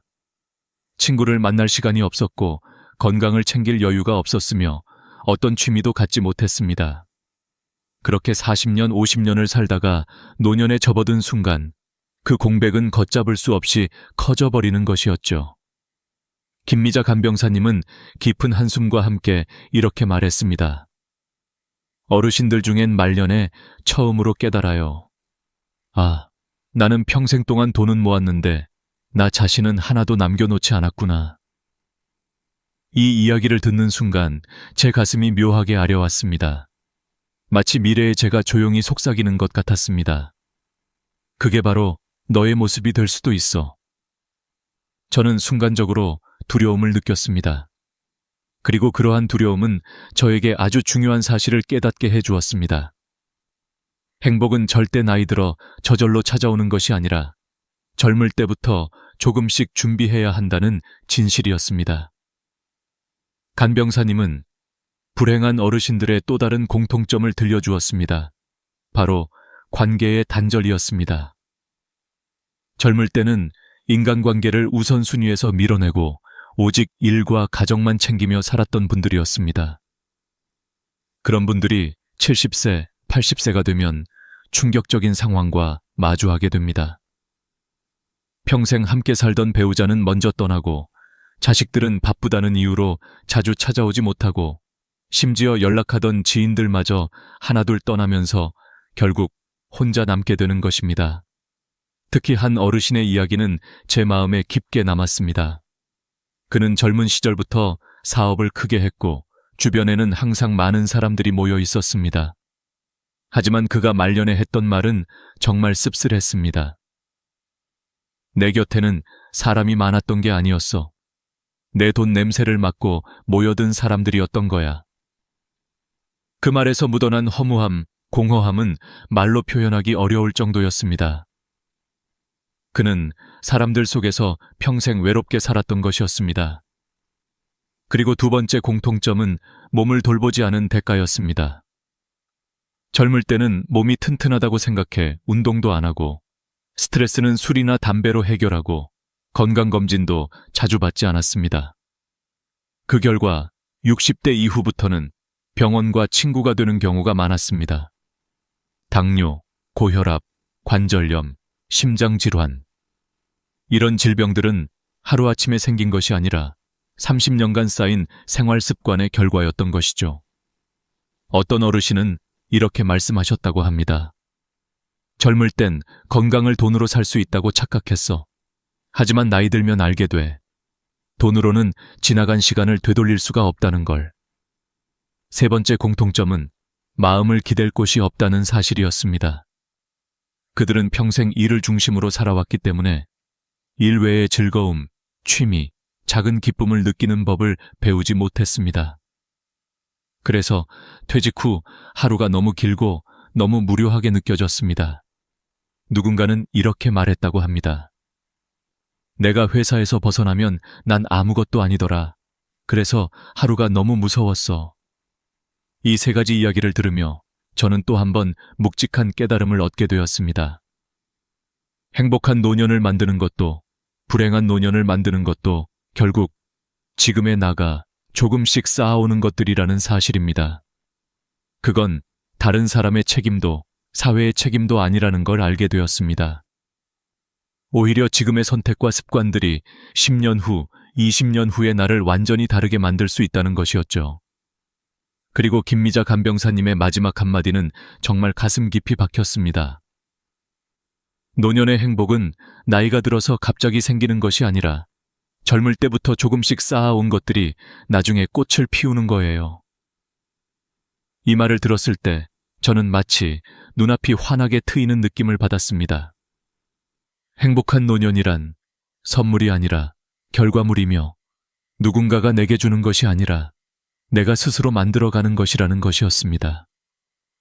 그리고 이 깨달음은 제 마음속에 아주 조용하지만 단단한 결심을 만들어 주었습니다. 저도 이제부터라도 준비해야겠다고. 관계를 지키고 몸을 돌보고 작은 즐거움을 찾는 일을 지금 이 순간부터라도 시작해야겠다고. 이제 이야기의 마지막을 향해 가고 있습니다. 다음 부분은 가장 중요한 결론이자 지금 당장 실천할 수 있는 구체적인 방법들이 이어집니다. 김미자 간병사님의 이야기는 결국 우리 모두에게 같은 질문을 던지고 있었습니다. 당신은 지금 어떤 노년을 준비하고 있습니까? 이 질문은 단순한 호기심이 아니라 삶의 방향을 묻는 질문이었고, 동시에 돌이킬 수 없는 시간 앞에서 우리가 반드시 마주해야 할 현실이기도 했습니다. 저는 앞서 들었던 세 어르신의 이야기와 불행한 어르신들의 공통점을 되새기며 스스로에게 다시 한번 되물었습니다. 나는 지금 무엇을 쌓고 있는가? 그리고 무엇을 잃어가고 있는가? 그 순간 문득 간병사님이 들려주신 또 다른 사례가 떠올랐습니다. 노년에 접어들었음에도 완전히 다른 길을 선택한 분들의 이야기였습니다. 그분들은 80세, 90세가 넘어서도 새로운 친구를 만들었고 운동을 시작했고 취미를 찾았습니다. 처음에는 불가능해 보였지만 실제로 그들은 바뀌었고 그 변화는 마치 작은 파동이 커져 큰 물결이 되는 것처럼 주변의 삶마저 밝게 밝혀주었다고 합니다. 특히 기억에 남는 분은 85세의 한 할아버지였습니다. 파킨슨으로 손이 떨렸음에도 매일 글씨 연습을 하셨고 가족들은 말렸지만 본인은 웃으며 이렇게 말하셨습니다. 떨리는 게 창피해서 멈추면 나는 평생 멈춘 채로 살아야 하잖아. 떨리더라도 계속하면 언젠가는 나아질 수 있지. 그의 글씨는 서툴렀지만 그 안에는 누구보다 단단한 의지가 담겨 있었습니다. 김미자 간병사님은 그 글씨를 보며 이렇게 말했습니다. 그 할아버지는 떨리는 손보다 흔들리지 않는 마음을 가지고 계셨어요. 저는 이 이야기를 들으며 또 하나의 중요한 사실을 깨달았습니다. 노년의 행복을 결정짓는 것은 나이가 아니라 태도라는 것이었습니다. 세월은 우리 몸을 약하게 만들고 때로는 기억을 흐리게 할지라도 마음을 늙게 만드는 것은 바로 포기라는 선택이었습니다. 반대로 마음을 다시 움직이게 하는 건 거창한 목표가 아니라 오늘도 조금 해보자 라는 아주 작은 의지라고 간병사님은 말했습니다. 그러면서도 그분은 현실적인 조언을 잊지 않았습니다. 시작은 작게 해야 해요. 큰 목표를 세우면 좌절이 빨리 와요. 실제로 많은 어르신들이 처음에는 큰 욕심을 냈다고 합니다. 하루 1시간 걷기, 책 1권 읽기, 매일 10명에게 인사하기 같은 목표들. 그런데 이런 목표들은 며칠만 지나면 지키기 어려웠고 그 순간부터 어르신들은 스스로를 탓하며 더 깊은 무기력으로 빠져들곤 했습니다. 그래서 김미자 간병사님은 이렇게 조언합니다. 딱 5분만 하세요. 딱 한 사람에게만 연락하세요. 딱 한 줄만 쓰세요. 작은 성공은 다음 성공을 불러와요. 이 말은 단순한 노하우가 아니라 거듭된 관찰로 얻은 진실이었습니다. 실제로 5분 스트레칭으로 시작한 분이 몇 년 후 꾸준한 산책을 하게 되었고 종이약 한 마리로 시작한 분이 요양원 복도를 작품으로 채웠습니다. 단 5분의 변화가 5년의 변화를 만들었습니다. 저는 간병사님의 이야기를 들으며 새 어르신들이 행복할 수 있었던 이유가 명확하게 이해되었습니다. 그들은 단순히 좋은 조건을 가진 사람들이 아니었습니다. 좋은 조건을 직접 만들어간 사람들이었습니다. 그리고 그 과정은 누구에게나 열려 있다는 사실이 가장 놀라웠습니다. 그렇다면 우리는 지금 무엇부터 시작해야 할까요? 간병사님은 20년의 경험을 바탕으로 행복한 노년을 위한 실천 방법을 3가지로 정리했습니다. 그리고 이 3가지는 우리의 삶을 단번에 바꾸는 방법은 아니지만 분명히 조금씩 바꿀 수 있는, 그리고 오래도록 지켜갈 수 있는 방법들이었습니다. 첫째, 진짜 친구 관계를 회복하거나 다시 만드는 것. 친구는 젊을 때만 필요한 것이 아니었습니다. 오히려 나이가 들수록 삶을 지탱해주는 가장 중요한 힘이었습니다. 만나기만 하면 돼요.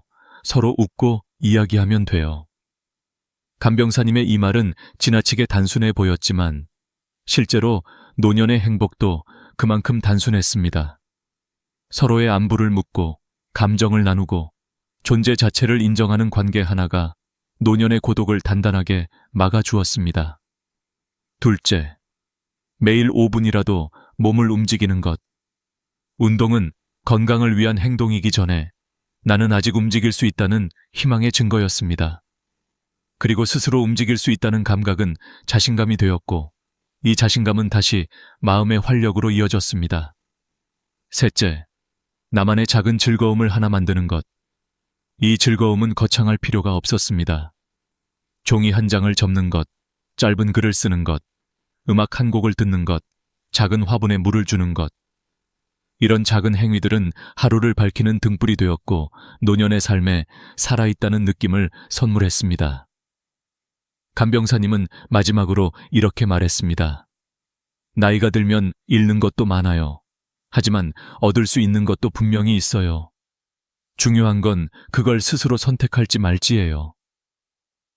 저는 이 말을 들으며 조용히 고개를 끄덕였습니다. 그렇다. 나이는 숫자일 뿐이고 행복은 선택이라는 것을, 그리고 그 선택은 거창한 것이 아니라 아주 작은 행동에서 시작된다는 것을. 오늘 연락 한 통, 오늘 5분의 움직임, 오늘 하나의 작은 즐거움. 이 3가지는 삶 전체를 완전히 바꿀 수 있는 씨앗이었습니다. 더 놀라운 사실은 간병사님의 이 3가지 원칙이 2500년 전 철학자들의 가르침과 완벽하게 맞아떨어진다는 점이었습니다. 행복은 결국 인간관계, 몸의 자유, 그리고 마음의 기쁨에서 완성된다는 고대의 지혜가 현대의 노년에서도 그대로 통하고 있었습니다. 모든 이야기를 들은 저는 마침내 한 가지 결론을 내릴 수 있었습니다. 행복한 노년은 기다리는 것이 아니라 지금 이 순간부터 만들어가야 한다는 것입니다. 그리고 그 시작은 바로 오늘, 바로 지금이었습니다. 여러분, 가만히 생각해보면 이런 질문이 떠오르지 않으십니까? 이제 나이도 이렇게 들었는데 왜 나는 아직도 남 눈치를 보며 살고 있을까? 언제쯤이면 마음 편하게 나답게 살 수 있을까? 젊을 때는 바빠서 먹고 사느라, 가족 챙기느라 정신없이 살다 보니 이런 생각을 깊이 할 틈도 없었습니다. 그런데 은퇴를 하고 아이들이 제 삶을 꾸려나가고 집안이 조용해지는 어느 날 문득 깨닫게 됩니다. 남들은 이제부터는 당신 인생을 사세요. 노후야말로 황금기입니다. 라고 말하지만 실제 내 마음은 왜 이렇게 무겁고 불편할까? 나이 들수록 더 자유로워져야 할 것 같은데 오히려 더 눈치를 보며 하루를 버티고 있는 나 자신을 발견하게 됩니다. 저 역시 그랬습니다. 티를 내지 않았을 뿐 속으로는 늘 이렇게 하는 게 맞나? 사람들이 뭐라고 생각할까를 먼저 떠올렸습니다. 모임에 나가면 다들 골프 이야기, 자식과 손주 자랑, 투자 이야기로 떠들썩한데 나는 굳이 끼어들고 싶지 않아도 억지로 웃고 맞장구를 치다 집에 돌아오면 이상하게 더 허전했습니다. 집에 와서 거울을 보면 몸은 분명히 사람들 속에 있었는데 표정은 텅 비어 있는 것 같았습니다. 그때부터 저는 진지하게 생각하기 시작했습니다. 노후를 잘 산다는 것은 도대체 무엇을 의미할까? 새로운 목표를 잔뜩 세우는 것일까? 아니면 지금까지 붙잡고 있던 것들을 하나씩 내려놓는 것일까? 그 질문을 따라가다 보니 한 가지 공통점을 발견했습니다. 노후를 평온하고 품위 있게 살아가는 분들에게는 꼭 하려고 애쓰는 것보다 이제는 하지 않겠다고 마음먹은 것들이 분명히 있었습니다. 남의 시선에 휘둘리지 않기, 불필요한 인간관계를 억지로 붙잡지 않기, 남의 갈등 속으로 뛰어들지 않기, 너무 잘해야 한다는 강박에서 벗어나기, 내 몸의 작은 신호를 대충 넘기지 않기, 배움을 귀찮아하지 않기, 억지로 젊어 보이려 하지 않기, 의무적인 약속에 자신을 갈아 넣지 않기, 필요 없는 물건을 쌓아두지 않기, 그리고 무엇보다도 끝없는 걱정에 인생을 맡기지 않기. 이 하지 않음의 선택들이 쌓여 한 사람의 노후를 전혀 다른 길로 이끌고 있었습니다. 그래서 저는 오늘 저와 비슷하게 방황하고 계실지 모를 여러분께 제 나름의 노후 지혜를 나누고 싶습니다. 거창한 성공담도 아니고 누군가의 화려한 인생도 아닙니다. 그저 평범한 이웃들이 이제는 다르게 살아봐야겠다고 결심한 순간들, 그리고 그 작은 결심이 어떻게 노후를 바꾸었는지를 담담히 들려드리고자 합니다. 만약 여러분이 지금 도대체 어디서부터 바꿔야 할지 모르겠다는 마음으로 이 영상을 보고 계시다면 오늘 이야기 속에서 한 가지라도 마음에 남는 문장을 건져 가시길 바랍니다. 노후를 위한 거대한 계획이 아니라 오늘 당장 내려놓을 수 있는 단 한 가지 습관이면 충분합니다. 제가 가장 먼저 말씀드리고 싶은 하지 말아야 할 것은 바로 이것입니다. 남의 시선을 중심에 두고 살지 않기. 우리는 너무 오랫동안 남들이 뭐라고 할까를 인생의 기준으로 삼아왔습니다. 회사에서는 상사의 눈치를, 집에서는 가족의 기대를, 모임에서는 친구들의 평가를. 그렇게 살아온 세월이 수십 년이다 보니 은퇴를 하고 나서도 그 습관이 쉽게 사라지지 않습니다. 혼자 있는 시간에도 누군가의 상상을 떠올리며 나를 재단합니다. 이렇게 하고 있으면 한심해 보이지 않을까? 저렇게 말하면 철없어 보이지 않을까? 그런데 여러분, 이 질문 자체가 이미 우리를 너무 지치게 만들고 있다는 사실을 아시나요? 경기도에 사는 68살 어떤 할머니는 손주의 돌잔치를 앞두고 옷장 앞에서 한참이나 서 있었다고 합니다. 안전하게 검은 정장을 입을까? 아니면 마음에 쏙 드는 꽃무늬 원피스를 입을까? 꽃무늬 원피스를 입으면 분명히 기분이 좋아질 것 같았지만 머릿속에서는 자꾸 이런 생각이 떠올랐습니다. 나이 든 사람이 저런 옷을 입으면 젊은 척한다고 욕먹지 않을까? 그때 딸이 말했습니다. 엄마가 좋아하는 옷을 입는 게 제일 예뻐요. 그 말 한마디에 용기를 내서 꽃무늬 옷을 입고 잔치에 갔더니 아무도 할머니를 이상하게 보지 않았습니다. 오히려 정말 화사하시네요. 덕분에 잔치 분위기가 더 밝아졌어요.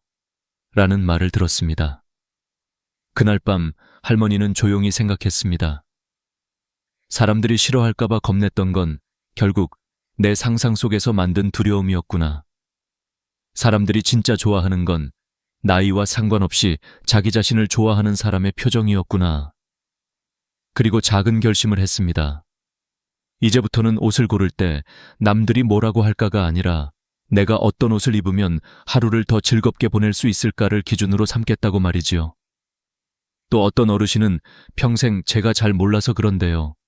라는 말로 대화를 시작하셨다고 합니다. 혹시라도 틀린 말을 했다가 분위기를 망칠까봐 항상 조심스러웠기 때문입니다. 그런데 노인대학 토론 수업에서 용기를 내어 처음으로 이렇게 말해봤다고 합니다. 제 생각은 조금 다릅니다. 의외였던 건 아무도 웃지 않았다는 사실입니다. 오히려 그렇게 생각하실 수도 있겠네요. 그 말이 참 인상 깊네요. 라는 반응이 돌아왔습니다. 그날 이후 이 어르신은 남이 들었을 때 완벽한 말보다 내가 진심으로 하고 싶은 말을 조금씩 꺼내놓기 시작했습니다. 그리고 그때부터 주변 사람들의 태도가 달라졌습니다. 조용히 웃기만 하던 어르신이 아니라 있는 그대로의 생각을 말해주는 믿음직한 이웃으로 사람들의 기억 속에 자리 잡게 된 것입니다. 우리가 노후에 꼭 기억해야 할 사실이 있습니다. 이제는 남에게 점수를 받는 인생이 아니라 나 스스로에게 잘 살았다고 말해줄 수 있는 인생이어야 한다는 것입니다. 남의 시선을 기준으로 살다 보면 칭찬을 들을 때는 잠깐 기분이 좋아지지만 아무도 알아주지 않는 날에는 금세 마음이 무너집니다. 하지만 기준을 남이 아니라 나에게로 돌리면 세상은 조금씩 달라 보이기 시작합니다. 오늘 내가 선택한 옷, 내가 내민 한마디 말, 내가 만든 작은 하루가 남에게 어떻게 보였는지가 아니라 내 마음에 어떤 흔적을 남겼는지가 더 중요해집니다. 여러분, 노후는 남들에게 잘 보이기 위해 사는 시간이 아닙니다. 그럴 시간도, 그럴 에너지도 이제는 아껴야 할 때입니다. 평생 가족과 일을 위해 남의 눈을 신경 쓰며 살아왔다면 이제는 절반만이라도 나를 위한 눈, 나를 위한 마음을 돌려주어야 합니다. 내 인생의 마지막 장을 쓰고 있는 사람이 나 자신이라면 그 마지막 장에는 남의 시선이 아니라 진짜 나의 표정과 목소리가 담겨야 하지 않겠습니까? 그래서 저는 오늘 첫 번째 노후 지혜를 이렇게 정리하고 싶습니다. 이제는 남을 신경 쓰지 않기, 남 눈치보다 내 마음을 먼저 살피기. 이 결심 하나만으로도 노후는 분명히 달라집니다. 다음 이야기에서는 이 흐름을 이어서 불필요한 인간관계를 정리하는 용기에 대해 계속해서 나누어 보겠습니다. 우리를 지치게 하는 관계를 내려놓는 순간 비로소 진짜 소중한 인연이 보이기 시작합니다. 여러분, 나이가 들면 인간관계가 자연스럽게 줄어들 것 같지만 실제로는 오히려 더 복잡해지는 경우가 많습니다. 젊을 때는 일과 가정 때문에 선택적으로 사람을 만나지만 은퇴 후에는 갑자기 시간이 생기면서 오래된 인연들, 과거의 모임들, 의무적으로 유지해온 관계들이 한꺼번에 되살아납니다. 그런데 문제는 이 많은 관계가 우리를 행복하게 해주는 것이 아니라 때로는 마음을 피곤하게 만들고 에너지를 고갈시킨다는 점입니다. 오랫동안 이어온 인연이기 때문에 쉽게 끊을 수도 없고 그만두자니 죄책감이 들고 유지하자니 억지 웃음을 지어야 하는 날이 늘어납니다. 그래서 많은 시니어들이 노후에 가장 먼저 고민하는 것이 바로 이것입니다. 이 관계를 계속 유지해도 될까? 아니면 이제는 정리해야 할까? 저도 한동안 이런 문제로 고민했습니다. 연락이 오면 사실 가고 싶지 않은데 억지로 나가고 만나고 나면 마음이 텅 비어 있고 그날 밤 집에 돌아와 혼자 앉아 있으면 괜히 지쳐 있는 느낌. 그런데 제가 관찰해 보니 행복한 노후를 살고 있는 분들에게는 한 가지 공통점이 있었습니다. 바로 관계를 줄이는 것이 외로움으로 이어지는 것이 아니라 오히려 마음의 여유로 이어진다는 사실을 알게 되었다는 점입니다. 72세 박정자 씨의 이야기가 그 대표적인 사례입니다. 박 씨는 중학교 동창인 친구와 40년이 넘는 시간을 함께했습니다. 젊을 때는 서로 기댈 수 있는 사이였고 함께 웃고 울던 시절도 있었습니다. 하지만 나이가 들면서 미묘하게 상황이 달라졌습니다. 만날 때마다 친구는 남의 험담, 세상에 대한 불평, 자식들에 대한 불만을 끊임없이 늘어놓았습니다. 처음엔 위로해주는 마음으로 들어주었지만 만남이 끝나고 집으로 돌아오는 길이면 이상하게 숨이 막힐 것처럼 피곤했습니다. 어느 날 박 씨는 집에 돌아와 조용히 커피를 마시다가 문득 스스로에게 물어보았습니다. 나는 이 친구를 만나서 행복한가? 즐거운가? 아니면 오히려 힘이 빠지는가? 답은 너무나 명확했습니다. 전혀 즐겁지 않았습니다. 그 순간 박 씨는 결심했습니다. 이제는 이 관계를 억지로 유지하지 말자. 처음에는 쉽지 않았습니다. 오랜 인연을 정리한다는 건 죄책감이 들고 혹시 상대가 상처받지는 않을까 걱정도 되었습니다. 그래서 한 번에 끊어내지 않고 만남의 빈도를 조금씩 줄이기 시작했습니다. 매달 만나던 약속을 2달에 한 번, 3달에 한 번으로 바꾸고 나중에는 안부 전화만 주고받는 정도로 관계의 거리를 조정했습니다. 놀랍게도 시간이 흐르면서 마음이 한결 가벼워졌다고 합니다. 무엇보다 나에게 필요한 관계와 필요하지 않은 관계를 구분할 수 있게 되면서 내 삶을 지키는 힘이 생겼다고 말했습니다.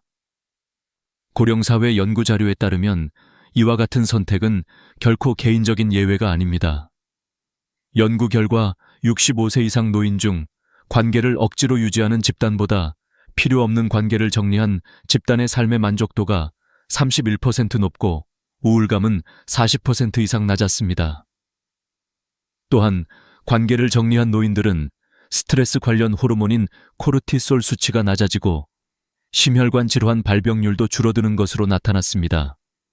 즉, 관계를 줄이는 행동 자체가 건강에도 긍정적인 영향을 미친다는 것입니다. 75세 이성호 씨의 경험도 비슷합니다. 이 씨는 퇴직 후 갑자기 시간이 생기자 여러 모임에 참여하기 시작했습니다. 동창 모임, 종친회, 지역 모임, 경로당 모임까지. 처음에는 외로운 시간을 달래는 좋은 방법이라고 생각했습니다. 하지만 시간이 지나면서 모임이 즐거움이 아니라 의무처럼 느껴졌습니다. 특히 술자리 위주의 모임은 건강에도 좋지 않았고 돌아오면 마음이 더 공허했습니다. 어느 날 아내가 조심스럽게 말했습니다. 여보, 당신은 모임 갔다 와도 하나도 밝아 보이지 않아요.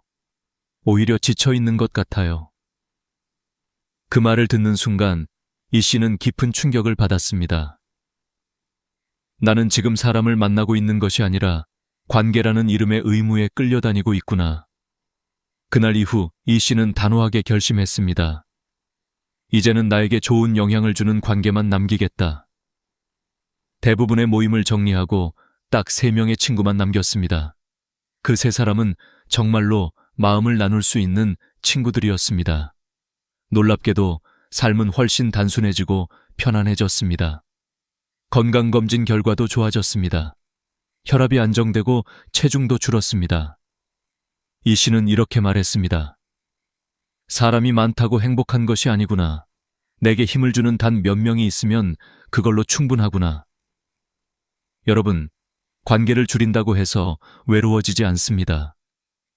오히려 에너지를 빼앗는 관계를 내려놓아야 진짜 소중한 관계가 빛을 발합니다.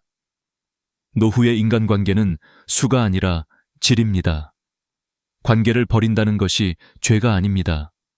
평생 가족을 위해, 자식을 위해, 직장을 위해 수없이 양보하고 배려하며 살아오셨습니다. 이제는 내 마음을 지키는 선택을 해도 됩니다. 그렇다면 우리가 할 수 있는 실천 방법은 무엇일까요? 첫째, 연락처를 한번 쭉 훑어보세요. 이 사람을 만나고 나면 나는 편안한가? 아니면 기운이 빠지는가? 이 질문에 솔직하게 답해보면 됩니다. 둘째, 부담되는 관계는 천천히 멀어지면 됩니다. 갑자기 끊지 않아도 됩니다. 한 번 만나던 걸 2번으로, 2번 만나던 걸 3번으로 자연스럽게 거리 두는 것이 가장 현명한 방법입니다. 셋째, 대신 내게 긍정적인 에너지를 주는 사람들과 시간을 보내세요. 마음이 편하고 함께 있을 때 웃음이 나는 사람, 그런 관계가 노후를 지켜줍니다. WHO 역시 노인의 건강을 결정하는 핵심 요소 중 하나로 긍정적 인간관계를 강조합니다. 좋은 사람과의 관계는 면역력을 높이고 스트레스를 줄이며 치매 발병률까지 낮춥니다. 반대로 부정적인 관계는 수십 년 된 인연이라도 우리를 해치는 독이 됩니다. 여러분, 이제는 인간관계도 정리할 시간이 되었습니다. 누군가와 오래 알고 지냈다는 사실이 그 관계를 계속 유지해야 하는 이유가 되지는 않습니다. 나를 지치게 하는 관계는 아무리 오래된 인연이라도 놓아도 됩니다. 오히려 놓아야 합니다. 그래야 더 따뜻하고 깊은 관계가 들어올 자리가 생깁니다. 오늘의 2번째 노후 지혜 꼭 기억하십시오. 불필요한 인간관계 정리하기. 이것이야말로 노후를 가볍게 하고 마음을 평온하게 만드는 지혜로운 선택입니다. 여러분, 나이가 들수록 우리는 가족과 주변 사람들의 일을 더 깊이 걱정하게 됩니다. 평생을 남을 위해 살아온 세대이기 때문입니다. 자식이 다투면 마음이 쓰이고 손주가 아프면 내가 대신 아파주고 싶고 이웃끼리 갈등이 생기면 중재해야 한다는 책임감이 자연스럽게 생깁니다. 그런데 노후 지혜의 관점에서 보면 이 좋은 마음이 때로는 나도 모르게 나를 다치게 만들고 가족 간의 갈등까지 더 크게 만드는 경우가 많습니다. 오늘 이야기할 세 번째 지혜는 바로 남 일에 끼어들지 않기입니다. 단순히 냉정하게 살자는 의미가 아닙니다. 내가 지키지 않아도 될 몫을 내려놓아야 나도 건강해지고 관계도 더 좋아진다는 깊은 뜻이 담겨 있습니다. 70세 김순자 씨가 그랬습니다. 김 씨는 명절만 되면 두 아들의 갈등 속으로 들어가 몸과 마음을 소모했습니다. 제사를 누가 준비할지, 비용을 어떻게 나눌지, 형제간의 사소한 말다툼이 생기면 김 씨는 항상 중재자로 나섰습니다. 큰아들한테 조금 더 양보해라. 둘째, 너도 말 좀 곱게 하렴. 처음에는 어머니로서 당연히 해야 할 일이라고 믿었습니다. 하지만 이상하게도 갈등은 줄지 않았습니다. 오히려 더 자주, 더 크게 싸우는 일이 늘어났습니다. 형제는 서로에게 화를 내다가 결국엔 엄마 때문이잖아 라며 김 씨에게 화살을 돌릴 때도 있었습니다. 그러던 어느 해 김 씨는 그동안의 피로가 한꺼번에 몰려오듯 느껴졌습니다. 몸도 아프고 마음도 지쳐 있었던 어느 날 김 씨는 두 아들에게 이렇게 말했습니다. 이제부터 너희 문제는 너희가 스스로 이야기해서 정해라. 나는 간섭하지 않겠다. 그리고 조용히 부엌으로 가 차 한 잔을 마시며 기다렸습니다. 놀랍게도 1시간 뒤 두 아들은 서로 사과하며 타협점을 찾아냈습니다. 그 모습을 본 순간 김 씨는 깨달았습니다. 내가 개입할수록 갈등은 커졌고 내가 물러서자 아이들은 스스로 해결할 수 있었구나. 그날 이후 김 씨는 더 이상 자식들의 문제에 무리하게 개입하지 않았습니다. 이런 사례는 단순한 개인 경험이 아니라 연구로도 입증되어 있습니다. 가족 갈등 심리학 연구에 따르면 제3자의 개입이 갈등을 더 복잡하게 만들고 장기화시키는 경우가 매우 많다고 합니다. 특히 부모가 자식들의 갈등에 개입하면 문제의 원인이 흐려지고 서로의 책임이 사라지고 갈등이 오히려 더 심각해질 수 있다고 합니다. 즉, 도와준다는 마음이 갈등을 키우는 역할이 되는 것이지요. 74세 박영호 씨의 사례도 있습니다. 박 씨는 동네에서 중재자로 유명했습니다. 주민들 사이에 사소한 다툼이 생기면 본인이 나서서 해결해야 한다고 생각했습니다. 그러나 시간이 지나자 사람들은 오히려 박 씨에게 책임을 떠넘기기 시작했고 어르신이 좀 해결해 주세요 라는 말만 반복되었습니다. 결국 그는 늘 피곤하고 마음엔 불안이 쌓였습니다. 의사의 권유로 상담을 받게 되었고 상담사는 박 씨에게 이렇게 말했습니다. 선생님, 이제는 선생님의 삶을 지켜야 합니다. 이 세상의 모든 문제를 해결할 의무는 선생님께 있지 않습니다. 그 말은 박 씨의 마음을 크게 흔들었습니다. 그 후 박 씨는 한 발 물러서는 연습을 시작했습니다. 갈등이 생겨도 개입하지 않고 조용히 지켜보기만 했습니다. 놀랍게도 시간이 지나자 주민들은 스스로 문제를 해결하기 시작했고 박 씨는 마음의 짐이 훨씬 가벼워졌습니다. 몸의 피로도 줄어들고 혈압 수치도 안정되었습니다. 여러분, 우리는 너무 오랫동안 남을 위해 살아왔습니다. 자식 문제, 가족 문제, 이웃 문제까지 모두 내 어깨에 짊어지고 살아온 삶이었습니다. 하지만 이제는 내려놓을 때입니다. 내가 끼어들지 않아도 세상은 흘러가고 갈등은 자연스럽게 풀려갑니다. 오히려 내가 개입하지 않을 때 관계가 더 성숙해지는 경우도 많습니다. 세계보건기구 WHO의 노후 건강 보고서에서도 명확하게 밝히고 있습니다. 불필요한 갈등 개입을 줄일수록 노인의 심리적 안정감이 크게 향상된다.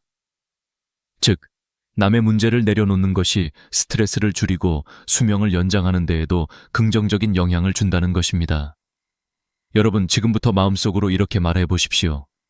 이건 내가 풀 문제가 아니다. 그리고 실제로 개입하지 않는 연습을 해보세요.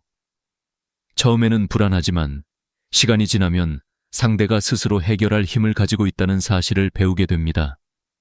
이제는 남의 인생을 이끌려고 할 필요가 없습니다. 내 인생을 지키는 것이 우선입니다.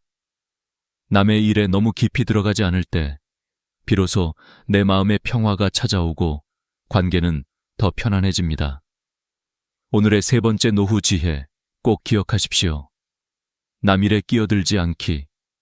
이것이야말로 시니어의 마음을 지키고 행복한 노후를 살아가는 가장 중요한 비밀입니다. 여러분, 우리는 평생을 잘해야 한다는 말 속에서 살아왔습니다. 젊을 때는 직장에서 실수하면 안 된다는 압박 속에서 살았고, 가정에서는 부모로서, 배우자로서 완벽한 역할을 해내야 한다고 자신을 몰아붙였습니다. 그렇게 오랜 세월을 살아오다 보니 노후에도 그 습관이 그대로 남아 있습니다. 손님이 오면 완벽하게 대접해야 하고, 명절이면 완벽한 음식을 준비해야 하고, 무슨 일을 맡아도 남에게 폐를 끼치지 않기 위해 지나치게 노력하게 됩니다. 그런데 노후 지혜의 핵심은 바로 여기에서 시작됩니다. 너무 잘하려 하지 않아도 된다. 이것은 단순한 태도가 아니라 건강과 행복을 지키기 위한 필수 원칙입니다. 73세 이정숙 씨의 명절 이야기는 이 점을 아주 잘 보여줍니다. 이 씨는 추석을 앞두고 큰 가족 모임을 준비했습니다. 아들, 딸, 사위, 며느리, 손주들까지 모두 15명 가까운 식구가 올 예정이었고, 그녀는 완벽한 상차림을 준비하고 싶었습니다. 냉장고에는 식재료가 가득했고 장보기 목록은 20가지가 넘었습니다. 집안 청소는 작은 먼지 하나도 허용하지 않을 만큼 철저했습니다. 명절 전날 새벽부터 이 씨는 주방에 서 있었습니다. 전을 부치다가 색감이 마음에 들지 않으면 다시 만들고, 잡채 당면의 길이까지 꼼꼼히 맞추며 정성을 쏟았습니다. 그런데 가족들이 도착했을 때 상황은 예상과 달랐습니다. 아무도 음식의 디테일을 자세히 보지 않았습니다. 대신 들려온 말은 "어머니 너무 힘드셨죠? 이렇게 많이 준비 안 하셔도 되는데요." 라는 말뿐이었습니다. 정작 이 씨 본인은 식탁에 앉아 웃고 떠들 시간조차 없었습니다. 음식 채우느라, 설거지하느라 주방과 거실을 계속 오갔기 때문입니다. 그날 밤 가족들이 돌아간 뒤 이 씨는 혼자 주방에 앉아 있었습니다. 그런데 갑자기 마음이 허전했습니다. 내가 뭘 바라고 이렇게까지 열심히 했지? 그런데 정작 나는 이 시간을 즐기지도 못했잖아. 그리고 비로소 깨달았습니다.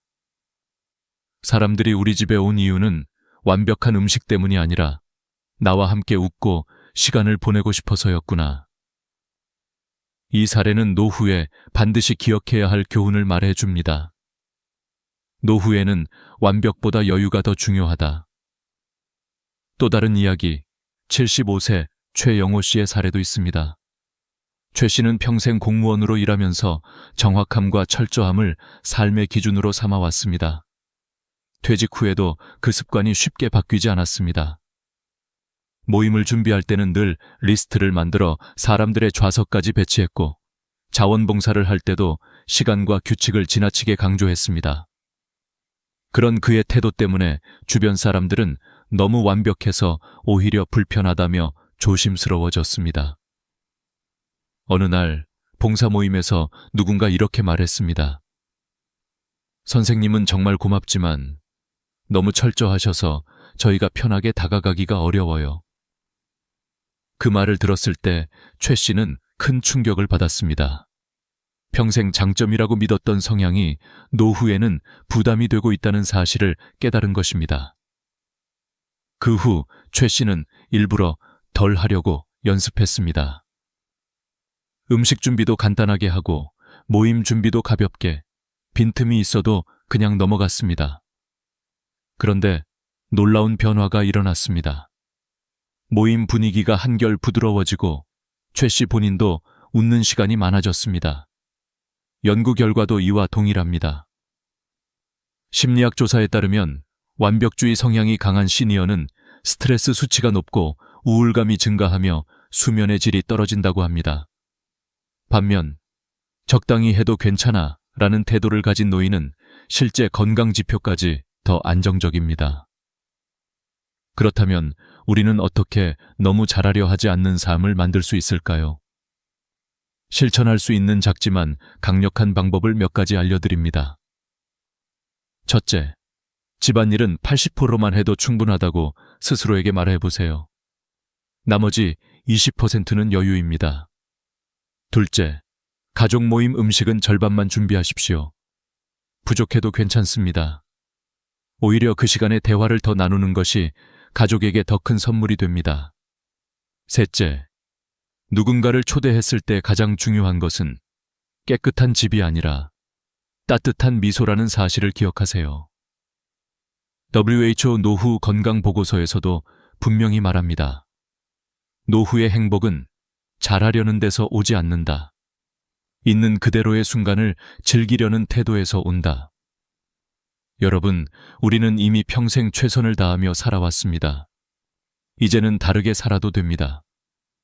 더 잘하려 노력할 필요가 없습니다. 노후에는 완벽보다 여유가, 성취보다 함께함이 훨씬 더 중요합니다.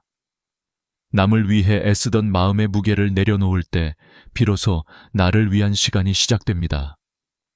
오늘의 네 번째 노후 지혜, 꼭 기억하십시오. 너무 잘하려 하지 않기. 이것이야말로 시니어와 노인이 행복한 노후를 살아가기 위해 필요한 가장 지혜로운 선택입니다. 여러분, 노후를 살아가는 시니어 세대가 가장 자주 하는 말이 있습니다. 나이가 드니 아픈 게 당연하지. 병원에 뭐 하러 가? 괜찮아지겠지. 이렇게 말하며 스스로를 위로하지만 사실 이런 생각은 우리 몸이 보내는 중요한 신호를 무시하는 위험한 습관이 될 수 있습니다. 노후 지혜를 오래 연구한 전문가들은 하나같이 말합니다.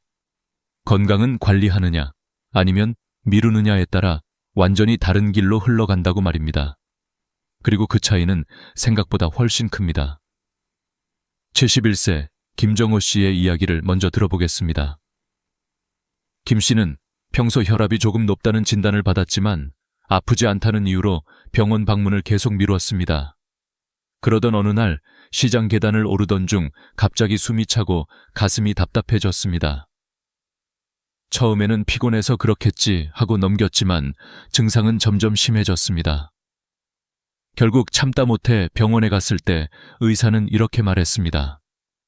조금만 더 늦으셨으면 큰일 날 뻔했습니다. 심근경색의 전조 증상이었습니다.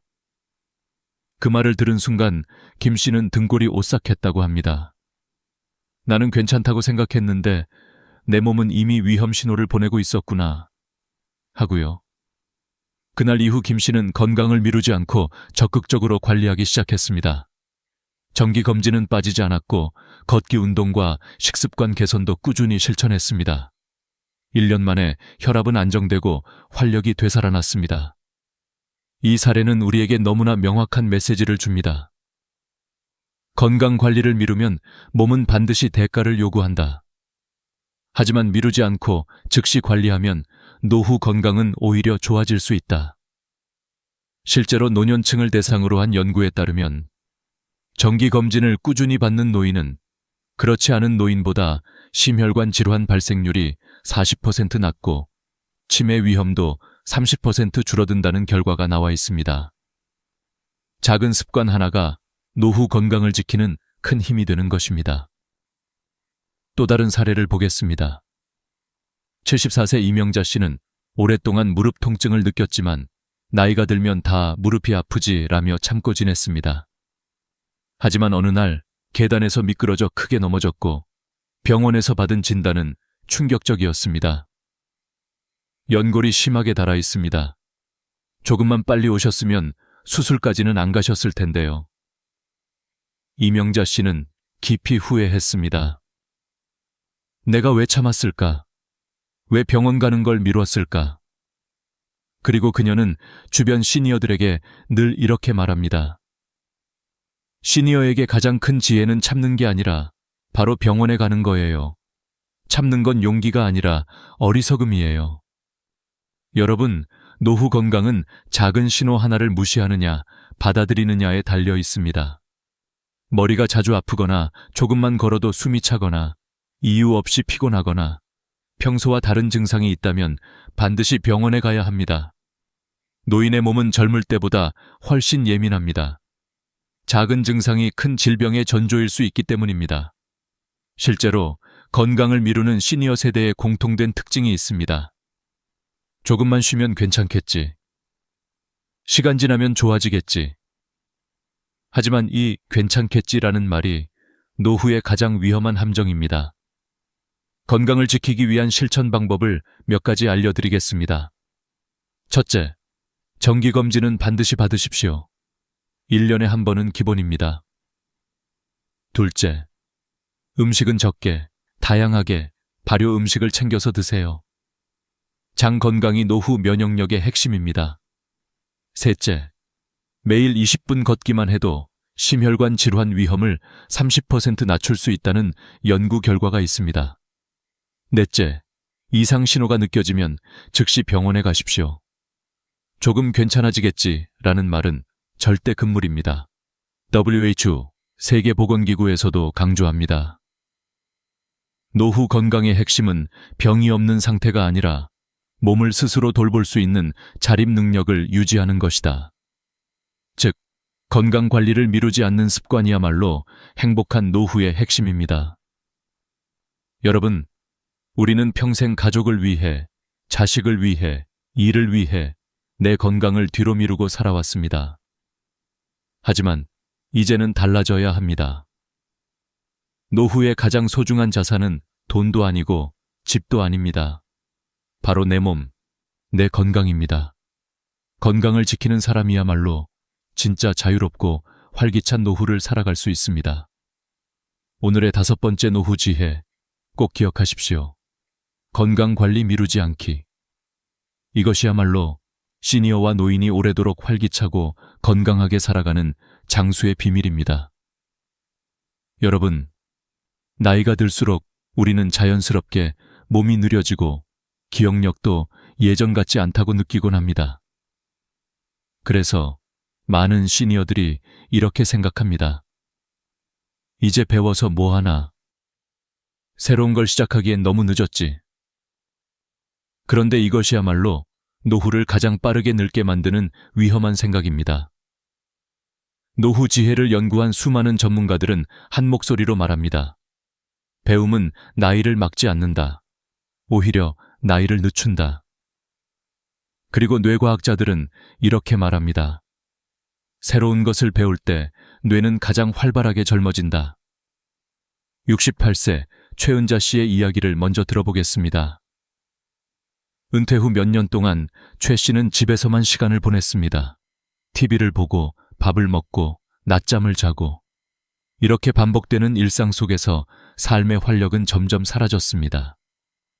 책을 읽는 것도 귀찮고 새로운 걸 배우는 건 자신과 맞지 않는다고 생각했습니다. 그러던 어느 날 동네 문화센터에서 서예 강좌 수강생 모집이라는 안내문을 보았습니다.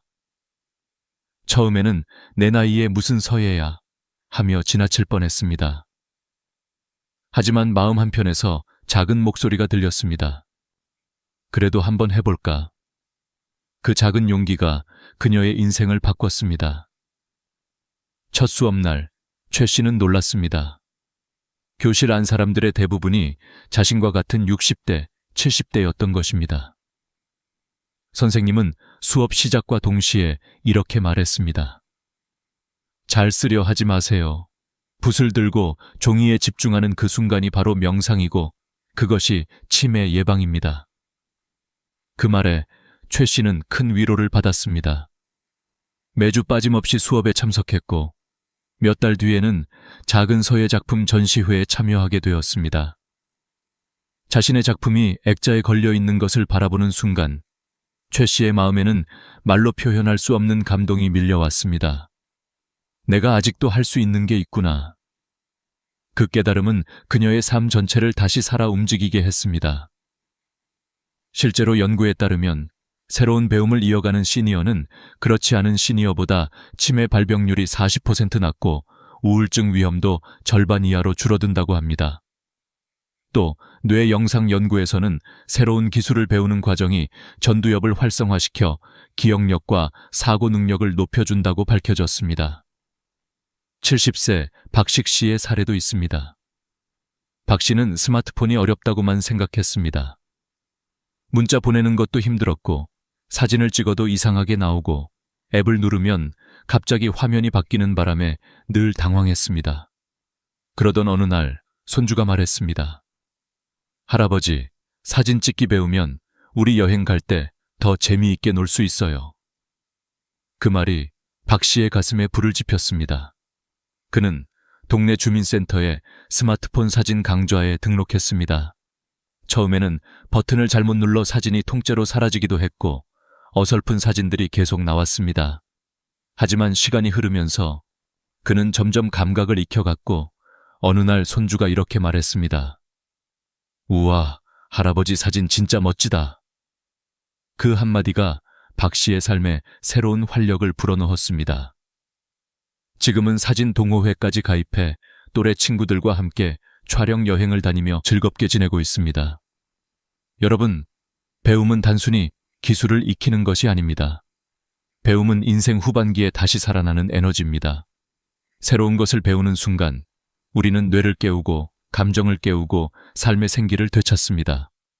그래서 WHO는 노인의 지속적인 학습을 강력하게 권장합니다. 꾸준한 학습은 치매 예방, 우울증 감소, 삶의 만족도 향상에 압도적인 영향을 미친다는 것입니다.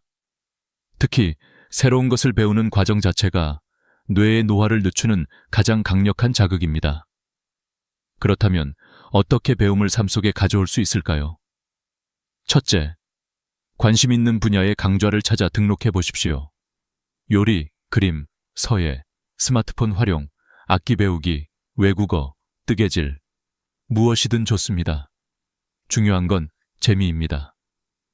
둘째, 잘하려고 하지 마십시오. 노후의 배움은 경쟁이 아닙니다.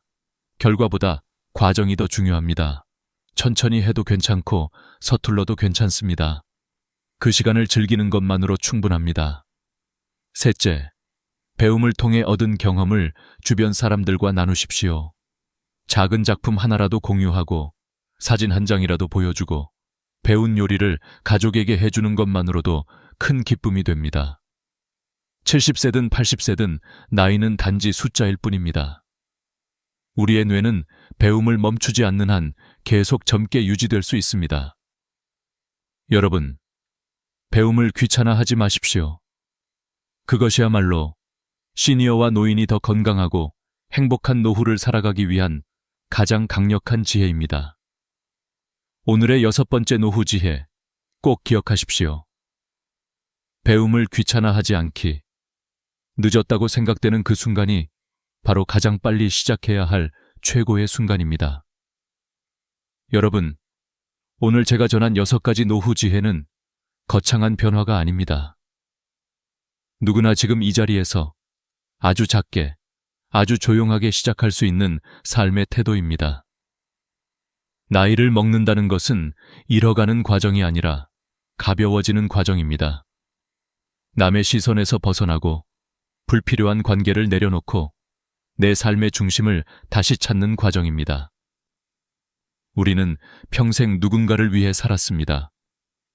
가족을 위해, 자식을 위해, 직장을 위해. 그 과정에서 정작 나는 뒤로 밀려났습니다. 그러나 노후는 다릅니다. 이제는 나를 위해 살아야 합니다. 내 감정, 내 건강, 내 행복을 가장 먼저 챙겨야 합니다. 오늘 이야기 중 어느 한 문장이라도 마음에 남았다면 그것은 여러분의 삶이 이제 새로운 방향으로 나아가기 시작했다는 신호입니다. 여러분 기억하십시오. 진짜 행복은 사람의 수에서 오는 것이 아닙니다. 재산의 크기에서도 오지 않습니다. 행복은 내 마음이 얼마나 편안한가에서 옵니다. 6가지 지혜 중 단 하나라도 오늘부터 실천해 보세요. 여러분의 내일은 반드시 달라질 것입니다. 여러분은 이미 충분히 잘 살아오셨습니다. 그리고 앞으로도 잘 해내실 겁니다. 제가 여러분의 노후가 더 따뜻하고, 더 평온하고, 더 자유롭기를 진심으로 응원합니다. 마지막으로 부탁드립니다. 오늘 영상이 마음의 위로가 되셨다면 구독과 좋아요, 그리고 작은 댓글 하나 남겨주세요. 여러분의 응원 한마디가 더 많은 시니어들에게 큰 힘이 됩니다. 고맙습니다. 여러분의 노후가 그 어느 때보다 빛나길 진심으로 기도드립니다.